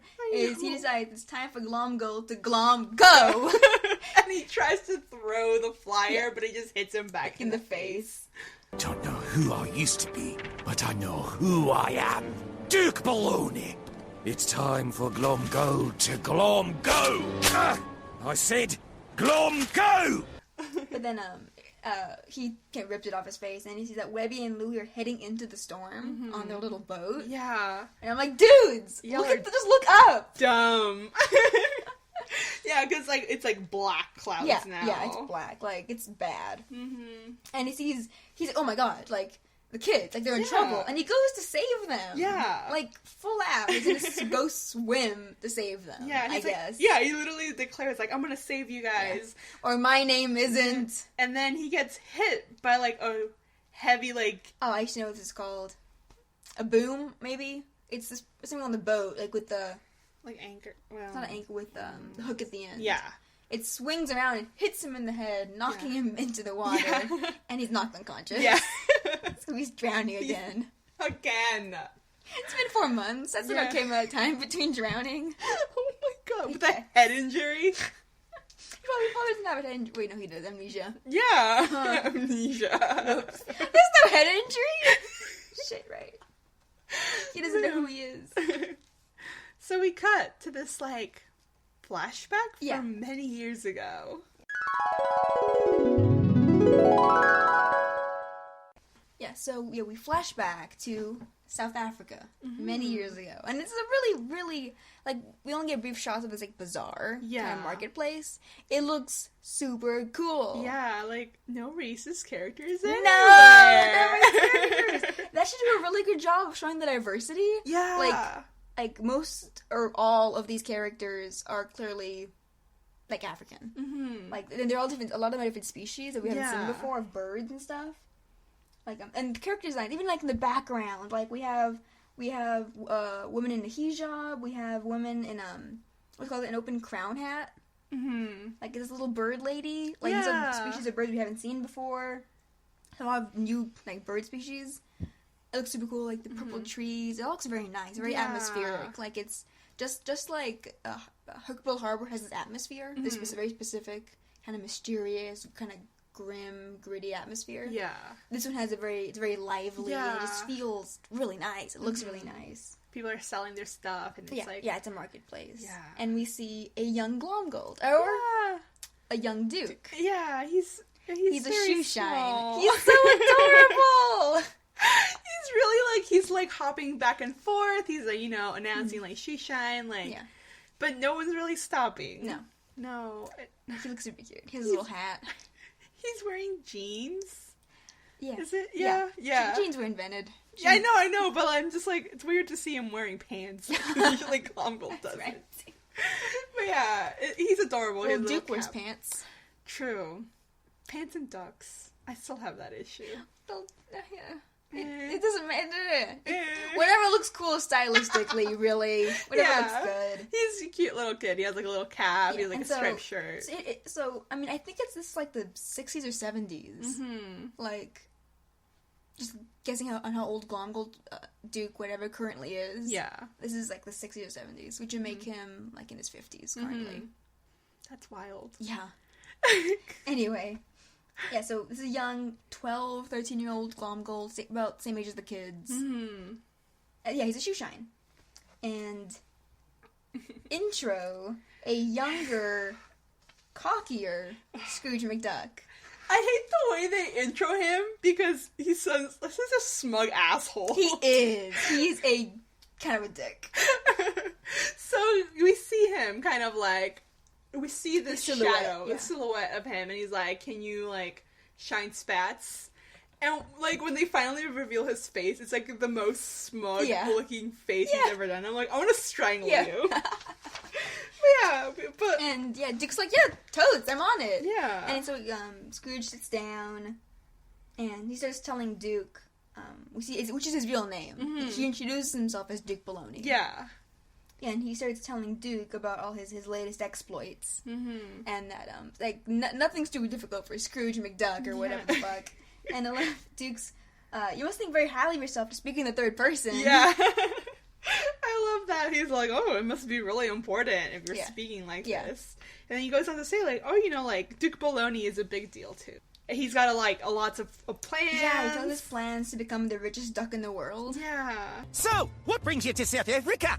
Let's just say a certain savvy Scotsman got the Rain Queen of Ballobidoo to make the Sahara Desert a little less dry. Just another day at the office for Scrooge McDuck.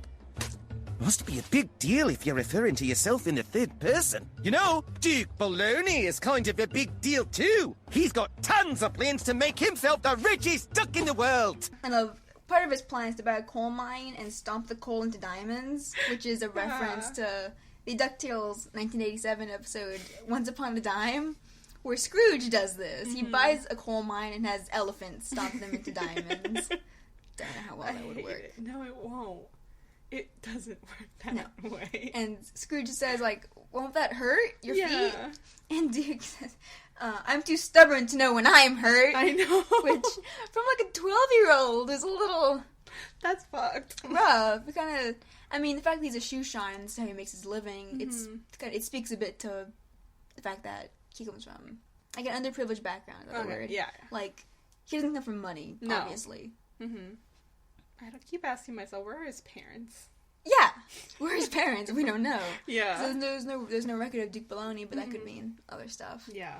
But, Scrooge kind of, tries to... Because he's a kid, also. Yeah. So his plans are ridiculous. Yeah. Because we see him with, like, his... Oh, because the plan is, he's going to get the diamonds. Yes. And then he's going to use the diamonds to make a drill bit. Yes. From which he's going to use... To mine for gold. Yeah. Yeah, and Scrooge's like, why don't you just cash in the diamonds? And then he's holding his little blueprint. Yeah. Blueprint. And he's like, but what will I use for the drill? Yeah, for the drill. And Scrooge is kind of like... He's like, okay. Like, he's a kid. Like, he's gonna have these stupid plans. He shines Scrooge spats. And Scrooge goes to pay him. It's hard to watch. Rewatching it, I'm like, okay. You can do this. Just watch it. Yeah. You'll be fine. So, Scrooge goes to pay him. But then he gets a brilliant idea. Because he goes to pay him from this roll of bills that he has on the money clip. And then he's like, I want to inspire this young mind. Yes. So, instead, he gives him a dime to start his feature or some bullshit. Yeah. And Duke is rightfully, immediately angry and insulted. Yeah, because he's like, no, like, it's at least $1. Yeah, plus extra, because they're spats. Like, the fucker spats. Yeah. And he's like, and you should give me a tip. Plus tip. Like, and he throws the dime at him. And Scrooge tells him he's trying to teach him a lesson in self-reliance by denying Duke the wage he's owed. And, like, he's like, trying to defend himself. Like, I'm trying to teach you a lesson. It's, like, it's a symbolic gesture. And Duke is like, no. Yeah, he's like, you think you're so rich, you can just, like, make fun of me like this? Yeah, because he literally, Scrooge admits that he's the richest duck in the world. Yes. And at this point, Duke is on top of a crate. Yeah, he's like, you're the richest duck in the world! And you don't pay me! You gave me a dime? Yeah! Shoe shine's $1, spats are extra, plus tip! I was trying to teach you a lesson in self-reliance. It's how I became the richest duck in the world. You're the richest duck in the world, and you only gave me a dime? Well, it's a symbolic gesture to teach you to work for your fortune, which is better than your half-cocked schemes. Are you mocking me? Like, that made it so much worse. Yes. Him admitting that he has the money. Yes, you have a roll of bills right there in your hand. Yeah. Like, and just, Scrooge, he gets super defensive and then just leaves. He doesn't pay him. He literally tells, I regret trying to help you. I'm like, you were not trying to help him at all. No. Pay the child. Pay him. He's a kid. Like, like, the fact that, this scene was like, really good. Like, it was fucked, and I hate seeing it. But it's a really good scene, because it just shows...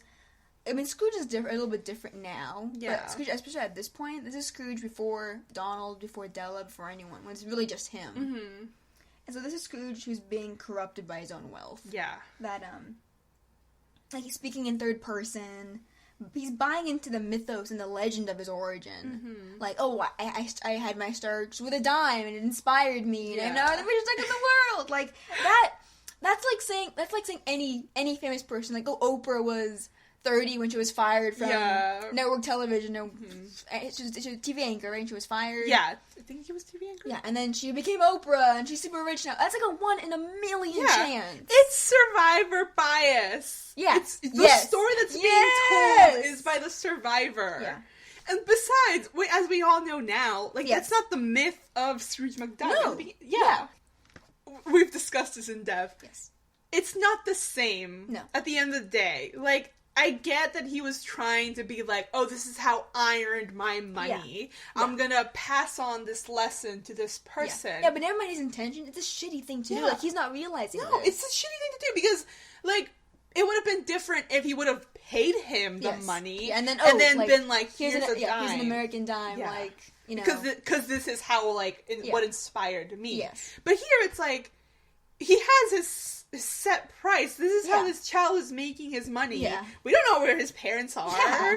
Like, it's not like Scrooge, who we know had loving parents and who supported him, but like, and with that, like, his intentions here are skewed with where the dime actually came from. Because this is Scrooge who still thinks he made it all himself. Yeah. That he didn't need anyone.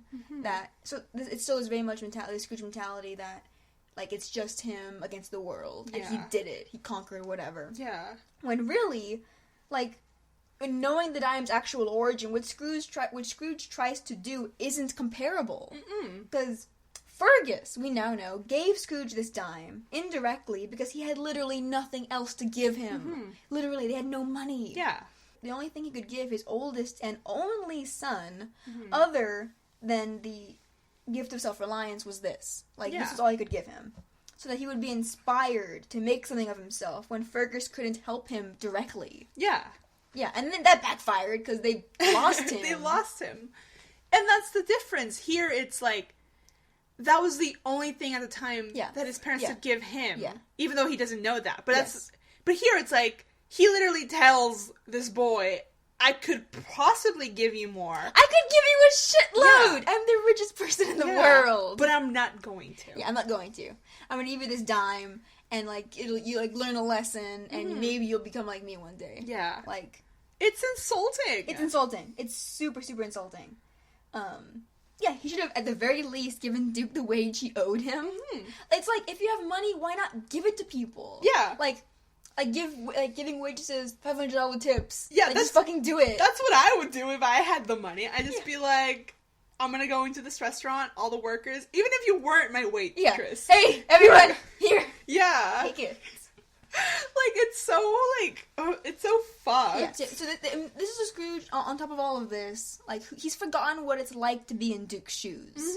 Like, so he doesn't know about the origin of the actual origin of the dime. Yeah. But the fact that he's forgotten what it's like to be in this kid's shoes, like, with literally nothing.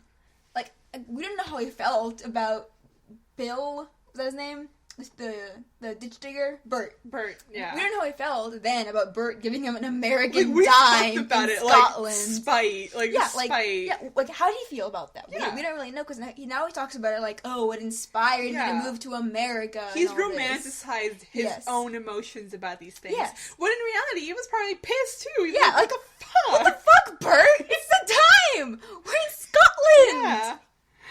And, like, yes. Glomgold Duke has right, because you see him, he's, like, grabbing at Scrooge's... Like, are you insane? Like, also, he's like, you've insulted me, my plans, and you're insulting me by not fucking paying me. Yeah. Yeah. It's like, give this child some money. Yeah, and we see the Scrooge leaves, he's like, I regret trying to help, kind of thing. And we see that this is what causes Duke Baloney to become Flintheart Glomgold. Yeah. He pickpockets Scrooge. Yeah. One. Taking the money clip and the huge wad of cash that was in it. How much money was in there? Like, Jesus Christ. A lot. Probably, like, oh my god, that just reminded me of... I had a catechism teacher, and he also had a money clip. And he goes to his assistant, and he tells her... Can you get me a cup of coffee? But I only have $100 bill. So tell me, like, you figure it out, right? No one around the church had the money to give him a 50-cent cup of coffee and then give him the change. Like, literally, and he was, like, insulted. Because, like, oh, wow, like, nobody around here can, like... change $100 bill.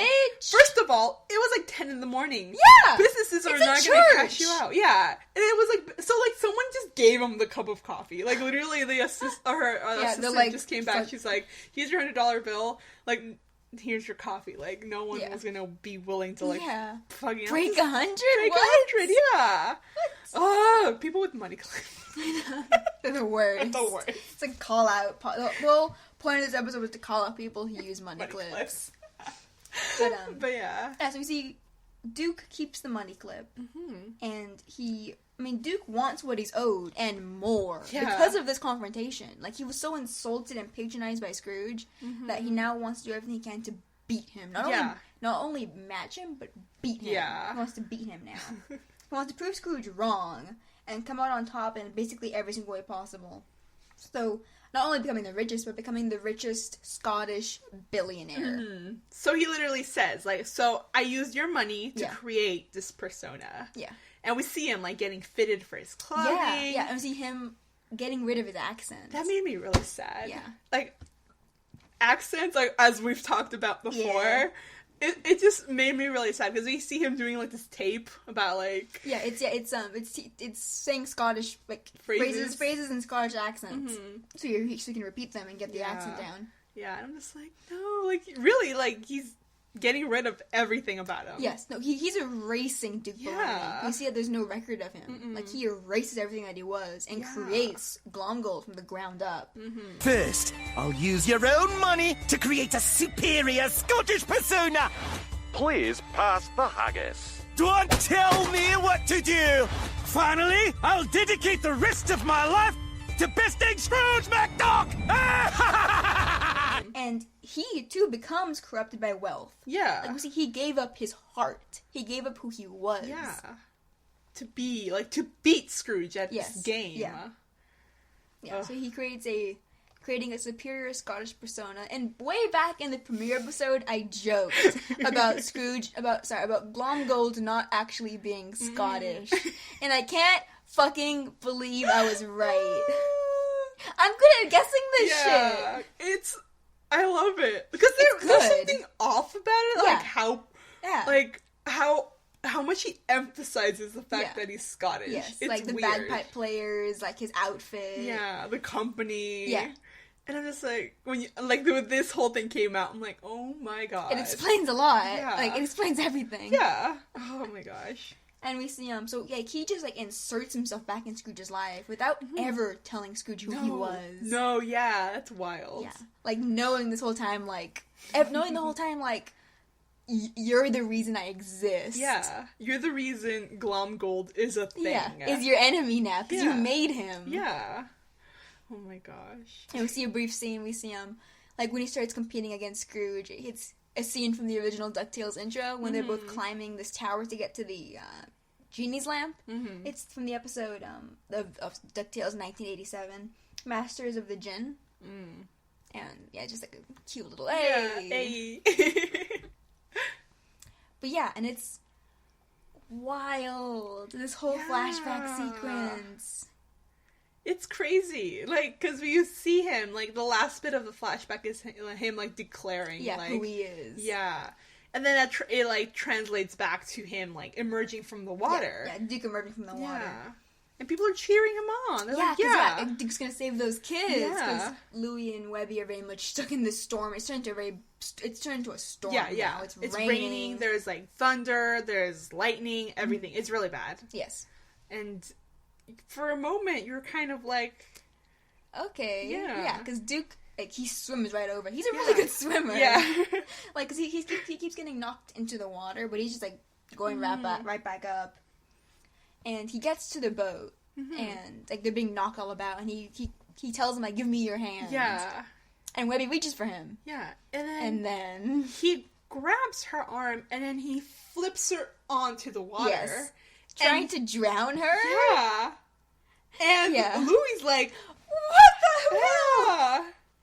And then he climbs onto the boat and takes their fish that they've caught. Yeah. So that he can catch more fish in a storm than the McDuck boat can, which I'm now just realizing is a metaphor for my hatred for Scrooge McDuck. And it's this moment where he's just, like, holding the fish, and, like, it's raining, and he's yelling. Yeah. And we see Webby gets back on the boat, and they're like, why would you do this? Yeah. And he's just like, because I'm Flintheart Glomgold, and I always will be. Yeah. And there's, like, thunder roaring, lightning. He gets hit by lightning. Yeah. Which I hadn't realized is how his beard comes off. Yeah. His beard, like, sizzles off. Yeah. And then he had in his pocket the whole time, the fake beard. I hate it, because Louie goes... what the fuck? Like, he's always had it. Yeah. And he gets back, like, the boat, I guess the storm moved it back to the dock. Mm-hmm. And, like, at this exact moment that he's like, I'm Flintheart Glomgold, and he has the kids' fish and stuff. Yeah. And we see that, and as he announces the fact that he's Glomgold, his South African accent kind of bleeds into the Scottish one, which sounded really cool. Yeah. Take that, McDuckboat, which I'm just now realising was a metaphor for my hatred of Scrooge McDuck! Why would you do that? Because I am Flintheart Glomgold, and I always will be! And we see, like, all the fisher people are standing there. Yeah, and they see this announcement, and they're like, you stole from children? Yeah. Also tried to drown them, but they didn't see that part. I know. And they're just all, like, horrified he would do this, and they all just leave him. Mm-hmm. He doesn't care, though. No, like, they're, fishermen are, like, tearing up, because he was gonna be part of their family. Yeah! It's just like this weird-ass fucked up dude who's trying to drown children. Well, steal from kids as far as they know. Gosh. He tried to drown her. Yeah, it's like, look, Louie's face when that happens, it's like, fuck, because he's the one that ultimately pulls her back up. Yeah, he has to pull her back onto the boat. It's like, what the fuck, Glomgold? Yeah. Like, we've known this Glomgold will try to kill them. Yeah. Like, in his premiere, he jokes about, like, killing them all, and then blowing up Atlantis. And then, but it wasn't until, I think, we talked about the Golden Lagoon of White Agony Plains that he has that scene at the end where he's legitimately threatening. Yeah. And it was really good. Uh-huh. And we see that here again. Like, the fact that as ridiculous and as crazy as he is a threat. Yeah, like, as like, harebrained as his schemes are, like, they are lethal. Like, there is a really, like, deadly aspect to them. Yeah. And it's like, fuck. Yeah. Oh my gosh. And Glomgold just dives into the water. Oh, I know. And vanishes. Yeah, because he has, like, this last declaration about, like, he left Duke Baloney in South Africa. Yeah. And he just, like, leaves. Like, he says, long live Glomgold, and he cheers for himself, and then he leaves. And he jumps in the water, and he's just gone! Yeah. Which is hilarious. He's like, oh shit, okay. That's not my Duke Baloney. More like phony baloney, if you ask me. I left Duke Baloney behind in South Africa. Long live Glomgold! Glomgold! Glomgold! And then we see him, we're at Glomgold Industries, and it's Scrooge having a meeting with Zan Owlson. He's still mincing the words for a charity! For a charity! Yeah. He wants it to be nickels for newborns. Yeah, he's like, if we can't do pennies with pipsqueaks, how about nickels for newborns? Yeah. And she's like, can we just sign this paperwork? Yeah. And he's like, okay. And then Glomgold bursts in, I think still chanting, Glomgold, Glomgold, Glomgold. And they're like... I love his line. He's like, you thought you had bested me pretending to be a boat. In my dreams. He's so crazy. He's so nuts. He's more nuts now. Yeah. But I love, oh my god, I love, because Allison goes to introduce herself. Yeah. He ignores her. I know. And Glomgold's all like, you thought you could forget me, huh, Scrooge? Like, you literally forgot yourself! And you were happy! Yeah. But, Glomgold doesn't care. It's an honor to Say meet... the owl. Scrooge was hoping everyone would forget Flintheart Glomgold. But I'm unforgettable! You literally forgot yourself. And you were happy. I love, Allison and Scrooge just keep talking like he isn't there. Yeah. Because he's, like, signing the paperwork. Yeah, they're signing the paperwork still. And which makes me think that Allison will still be the CEO. I think so. Because the way they kind of ignore him. Yeah, like, he's not... even if he's here, like, he's not well. Yeah, because he bursts in and we see employees are kind of looking in like, what the fuck? And she's closing the door and asking Scrooge, like, should I call security? Like, the fact that calling security on Glomgold. Yeah. So, what power does he have over his company now? He has no power, except for the fact that he, like, was the founder, and he still has all his money, but, like, I don't think he has any power in the company anymore, because, she's CEO now. Yeah. It's not like, oh, Glomgold's back! Cool! No one cares. No one wants him. No one wants him. But, you see, Glomgold poses a wager. Yeah. Whoever's richest at the end of the year wins. And Scrooge is like, how would I agree to that? Yeah. And at this point, Glomgold pulls out the money clip. Yeah. How long has he waited for this? Like, he's had it. He had it all this time. Like, it was driving him. Mm-hmm. So, like, the significance of the dream, of the money clip lighting his way in the dream. Like, it's what guided him to become Flintheart. Damn. So he pulls out the money clip, and Scrooge is, like, horrified to see it. He's like, how did you get that? Yeah, because, like, the animation is like, he freaks. Yeah. Which I was surprised by his reaction. Like, considering it's just like a money clip with the dollar sign on it. I assume we're going to go back to this plot. Yeah. So, what is the significance of that? Because he's, like, horrified to see it. Yeah. Like, it's like, how do you have that? Yeah. And this is when, Glomgold tells him, I stole it from you as a kid. Yeah. And Scrooge realizes that he literally created his worst enemy. Yeah. And it's the consequence of his own pride and self-importance. The price of his being corrupted was someone equally corrupt is now out to get him. Yeah. Like, that was wild. Yeah. Because he gets angry. He's like, that's when he's like, okay then, we'll do it. Yeah, his pride obviously just rises right up. And he's betting his entire company.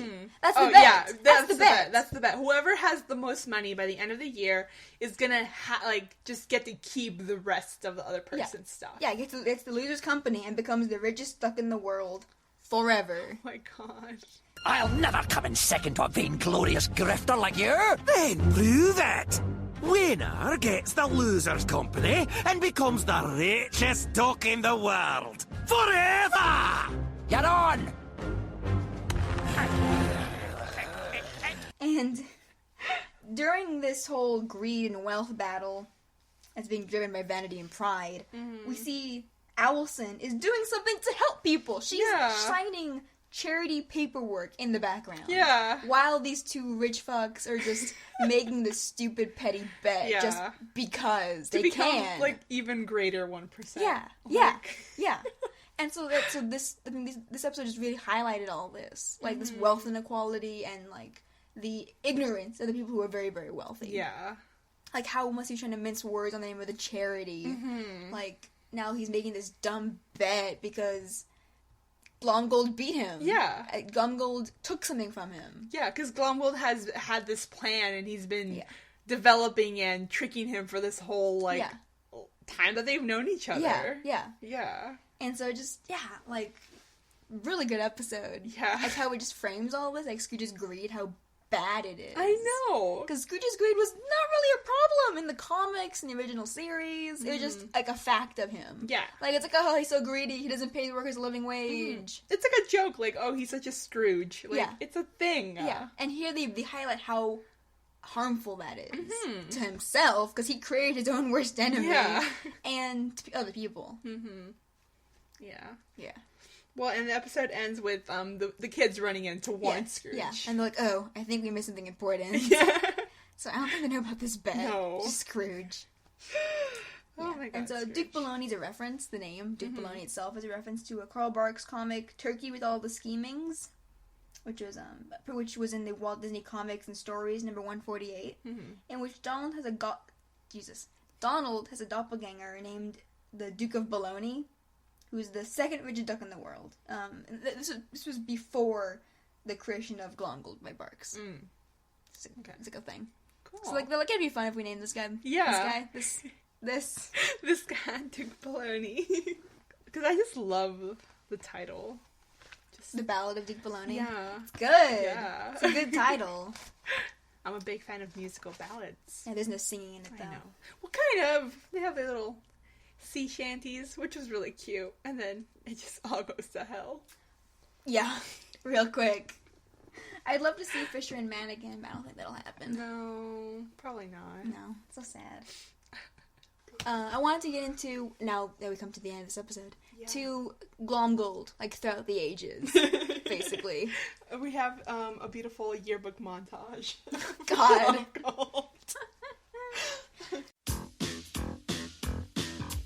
So, Glomgold. Mm-hmm. He was created by Carl Barks. He first appeared in the comic The Second Richest Duck in 1956, where he's kind of characterized as a kind of this, like, this kind of unrepentant miser tycoon guy who he has no issue with breaking the law and cheating to become the richest duck in the world. Mm-hmm. And he's made as a kind of broken mirror to Scrooge from his creation, because Scrooge's own avarice is usually tempered with kindness or charity. Mm-hmm. Like he's kind to his family, like to other people occasionally. Like he's not a complete dick. Yeah, he's a complete asshole. Yeah, Glomgold is.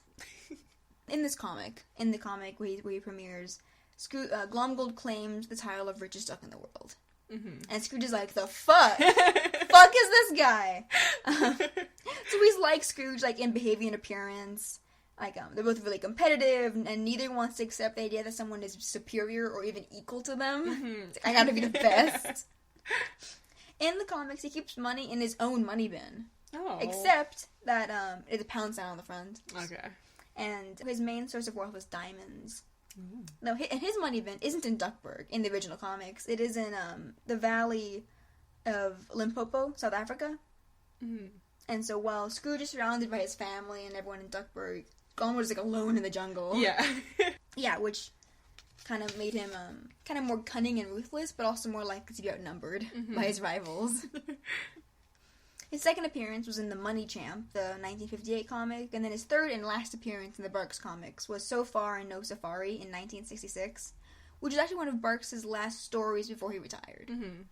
And in that comic, as a kind of like a last hurrah for Glomgold, he's super blatantly murderous. Like, he's dangerous in the other comics, but he's blatantly murderous. He tries to both shoot down in a plane Scrooge and family and then bomb them. Oh my in a God. Plane. Yeah. It's one of Flintheart's darker appearances and one of his more memorable ones for comic book fans. And then after Barks, Glomgold kind of faded away for a while. It wasn't until he was kind of revived. So for 10 years after Barks retired, Glomgold only appeared in 4 comic book series. And, so for a long time, he wasn't as recognizable as other Scrooge villains, like Magic or Dispel. It wasn't until 1978 that he was revived by Egmont Editors, a Danish media corporation, of course, because they love their ducks. Lars Bergstrom and Stefan Prince Paulson. And since then, he's appeared in over 100 of the Egmont stories. Oh, shit. Egmont, how do you pronounce it? And he has a nephew called Slackjaw. Snorehead. I just wanted to include that because it's a fun name. Oh my gosh. This will be important later, but in the 1981 comic by Werner, oh god, Danish names, Werner Wedge Olsen and Daniel, I can't read my own handwriting at this point, Broncus. Mm-hmm. In the 1981 Top Treasure in Town comic, it's revealed that Flintheart has English ancestry.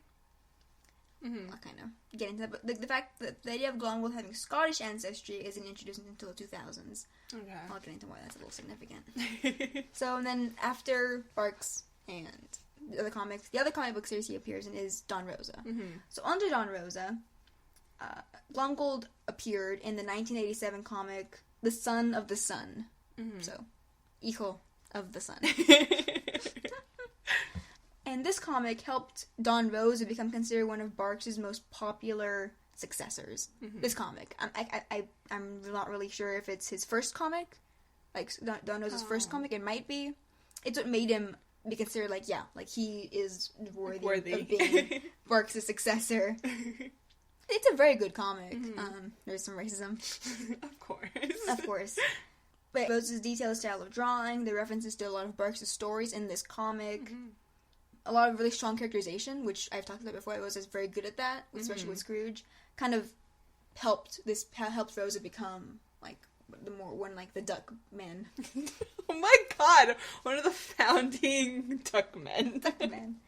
Yeah, so this comic was Glomgold's comeback, especially like American comics, because he's been like in the Dutch ones for a while, and and his comeback and his creation as one of Glomgold's one of Scrooge's most charismatic, resourceful, and ruthful villains. Ruthless. Can't talk. Yeah, it's very good. It's a very good comic, though there is racism towards indigenous South American people. So. Sucks. Yeah. That happens a lot. It It's like every like comic you read, you're always like, it's good, but it's racist. It's racist. There's some racism yeah, peppered in there. Some stereotypes. I love me a good stereotype. Love it. Love it. The best. Love being reduced. But so Glomgold's origins, though, in Don Rosa's comics, or what is brought up here. Like, this is where they got it from. Mm-hmm. I say like I know what Mostly. you're gonna like, be talking this about. is where Rosa really gets into it. Like, obviously Barks introduces him as someone who is based in South Africa, but I'm not sure if he's actually South African. Okay. So, Glomgold's origins in Don Rosa's universe. So, in part 6 of Life and Times of Scrooge McDuck, this is the Terror of the Transvaal. Is that right? Transvaal. Glomgold is a Boer. So, a Boer is someone who was descended from, has Dutch ancestry in South Africa. From the province of Transvaal, South Africa, which doesn't exactly exist anymore. This is also in like the 1880s. In the Life and Times, he meets Scrooge during the 1886 Witwatersrand gold rush. The main effect of this gold rush was creating the city of Johannesburg. Okay. So that's pretty big. I think it's the capital now. Yeah. And we say Glomgold was also born into poverty, as we see here. Yeah. And so in part 6, Glomgold, in trying to steal from some more successful miners, while unsuccessfully looking for diamonds, he is caught and tied onto the horn of a water buffalo, and kind of set running. Scrooge finds him and saves him, and Glomgold offers to be his guide and basically his friend. Yeah. And Scrooge trusts him. But while Scrooge is sleeping, Glomgold steals his ox cart, supplies, and basically everything, and leaves him stranded in the wilderness, in the savannah, to die. And obviously Scrooge comes back, he's pissed as hell. Yeah. And publicly humiliates Glomgold and has him imprisoned for theft. Though he never learns Glomgold's name. Yeah. Oh, Glomgold does learn his. Kind of like this. Yeah. Like even though he doesn't learn Duke Baloney, he doesn't know who Glomgold is when he comes back later. In the Don Rosa comics, this chapter is especially significant because it teaches Scrooge never to trust anyone again. Yeah. Anyone. So he'll never be betrayed again. And this is the source of Scrooge's distrust towards others, whether they're allies, rivals, or strangers, and why he's so secretive about his own thoughts and emotions in the Don Rosa comics. Yeah. And at the same time, Flintheart vows that he'll work to become so rich that no one can humiliate him again. Yeah. And so he becomes, second richest duck in the world and all that. But Scrooge never learns his name. So, and I don't think I'm not sure if it's brought up again in the Rosa comics. Like, hey Scrooge, remember me? I left you for dead. Threw me in prison. Yeah, like I was reading that comic because they don't really say who he is because he goes off by like a fake name, right? Yeah. Like he doesn't tell his actual name. Yeah, so it's like this whole thing, and it's really fucked because it's like Scrooge learning like not to trust people. I'm like, oh, that's really sad. Yeah. And then you get to like the last panel when it's like kind of revealed that it's Glomgold, and I was like, holy fuck! Yeah, he's like, if my name isn't Flintheart Glomgold or whatever, he declares who he is. And I was like, literally like, holy shit, that was Glomgold? That's fucked. So a lot of fans think, so because Scrooge never learns Glomgold's name in that time, some fans think that Glomgold is more interested in defeating and humiliating Scrooge as revenge for getting him imprisoned and, humiliating him, rather than becoming the richest duck. He just wants to beat Scrooge specifically because of this. Yeah. And becoming the richest duck is like a perk. Yeah, but like if Scrooge were doing something else, he'd try to beat him in something else. Yeah. And then DuckTales 1987. Glomgold's Scottish. Yeah. Which is because the US had tensions with the Republic of South Africa because of apartheid that was going on. So and at the time, South Africa had an association with apartheid, not diamonds, like it did in the past.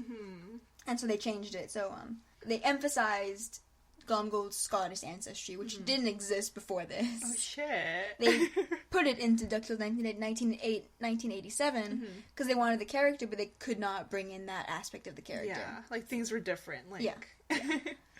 Though Don Rosa, his comics came out in the 80s and 90s. No, in the 80s, 90s, and early 2000s. He kept Glomgold's South African ancestry. This was in the comics, not as it's not like on television where it's a little bit different. So obviously Glomgold, his home changes to Duckburg from South Africa. He's Scottish. He's voiced by Hal Smith, who kind of gives him this generic Scottish accent. Yeah. He debuts in the second part of the DuckTales pilot movie, which is, the pilot movie is called The Treasure of the Golden Suns, and he premieres in the episode Wrong Way. Mm-hmm. There's some indigenous, South American stereotypes and caricatures of people there. Not the best. It's not Felix of the Condor. It's not indigenous people, but it's just the people. Yeah, it's kind of just like not good. Casual racism, just peppered in, as you said. Oh gosh. Yeah, and so some of just Glomgold's evil deeds in that show was framing Scrooge for theft, and having him arrested. Scrooge gets arrested a lot. I love it. Because of Glomgold. I love it. Because of Glomgold at least twice, actually. He banishes Scrooge to a remote island through the power of a genie, and throws lit sticks of dynamite at children. Yeah. Good old Glomgold. Good old Glomgold. Gotta love him. Yeah, so with all of that Glomgold stuff, like all this history, I love how they put it together here. Yeah. Like, he's South African here, obviously. Like, Scrooge never knowing who he is, because he changes his name, that he tries to beat Scrooge in every way possible. Yeah. Just really, really fun take on it. Like, a really good origin for Glomgold. Yeah, it was really surprising, like, in a really great way, because it's like, he's such a silly character, and yeah, he has his really fucked up moments. Yeah. But this just, like, gives him, like, so much depth. So much depth. Like, the dream sequence alone. Yeah. Like, the dream sequence, just, like, the whole flashback. Yeah. Just, like, you're just, like, okay, I'm Team Glomgold for this thing, because this part. Scrooge is a fucking asshole who couldn't pay a child what he, deserved. And I'm just like, oh my god. Really, really good episodes. I'm excited to see where the bet comes up in again. Yeah, yeah. Because obviously it's going to be a big plot point. Like, Scrooge's own greed and avarice is going to be a plot point. Yeah. Because he's putting his whole family at risk. Yeah. Everyone depends on him. Yeah. Like, they all live in his house. We made the joke, Launchpad lives in his garage.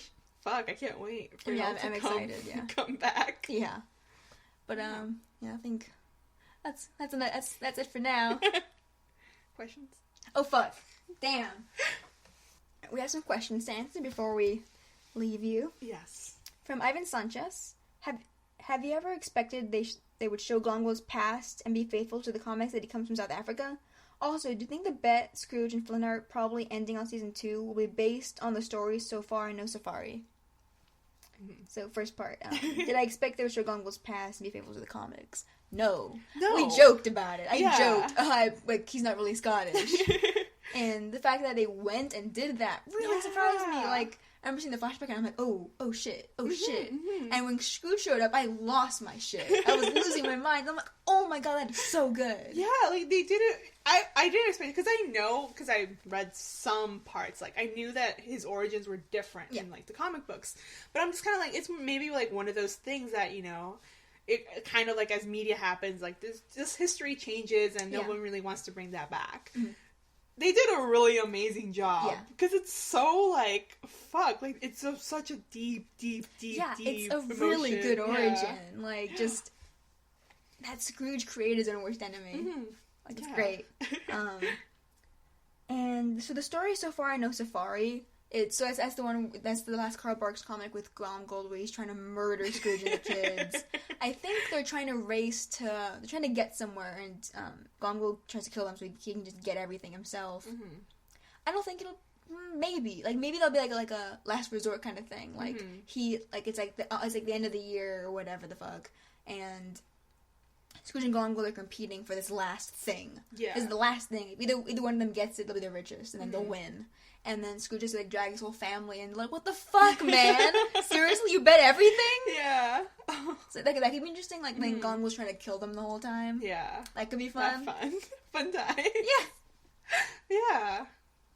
And then we have a Tumblr question. Okay. So Silpha Vion said, regarding Ballad of Duke Baloney, what is the deal with Scrooge's money clip? When he realized that the clip was in Glomgold's possession, he acted more scared and angry than when Magica got her physical form back. Any thoughts for why this is? Yeah, I think my only guess is someone gave it to him. Yeah. Because literally the animation goes from like, you know, usual like pie eyes to like there's no color. Like he's like in shock. Yes, yeah. So I think, I mean, it's just like the fact that they show him so shocked, like so shocked, instead of being like, "Oh, what the hell?" Like she's like, "Where did you get that?" Yeah. I think someone gave it to him, so it couldn't be Della or Dawn because they're not born yet. So I'm thinking maybe one of his sisters. I just want one of his sisters to show up. No, because it's. I mean, there's some significance to it because he freaks out so much over it. This otherwise kind of just generic Scrooge money clip has the money sign on it. The money sign on it is just gold. And then he recognizes it. Exactly, because I would have been like, okay, you got a money clip, cool. bud. Cool. No. Because it's been at least 40 years. Yeah, 40 years. Like, and you recognize it immediately. Immediately recognize it. So, I mean, beyond someone having given it to him, I can't think of why it'd be so significant. Yeah, like first purchase, like significant. Maybe the first thing he ever bought with his like. But that's like buying a wallet when you have zero money. Yeah. Which I was looking at wallets the other day, and I was like, if I buy this wallet, I'll have zero money to put in the wallet. But yeah, it's like it's either someone gave it to him or he earned it. Yeah, like there's something. There has to be some significance. Just how he reacts to it. Yeah.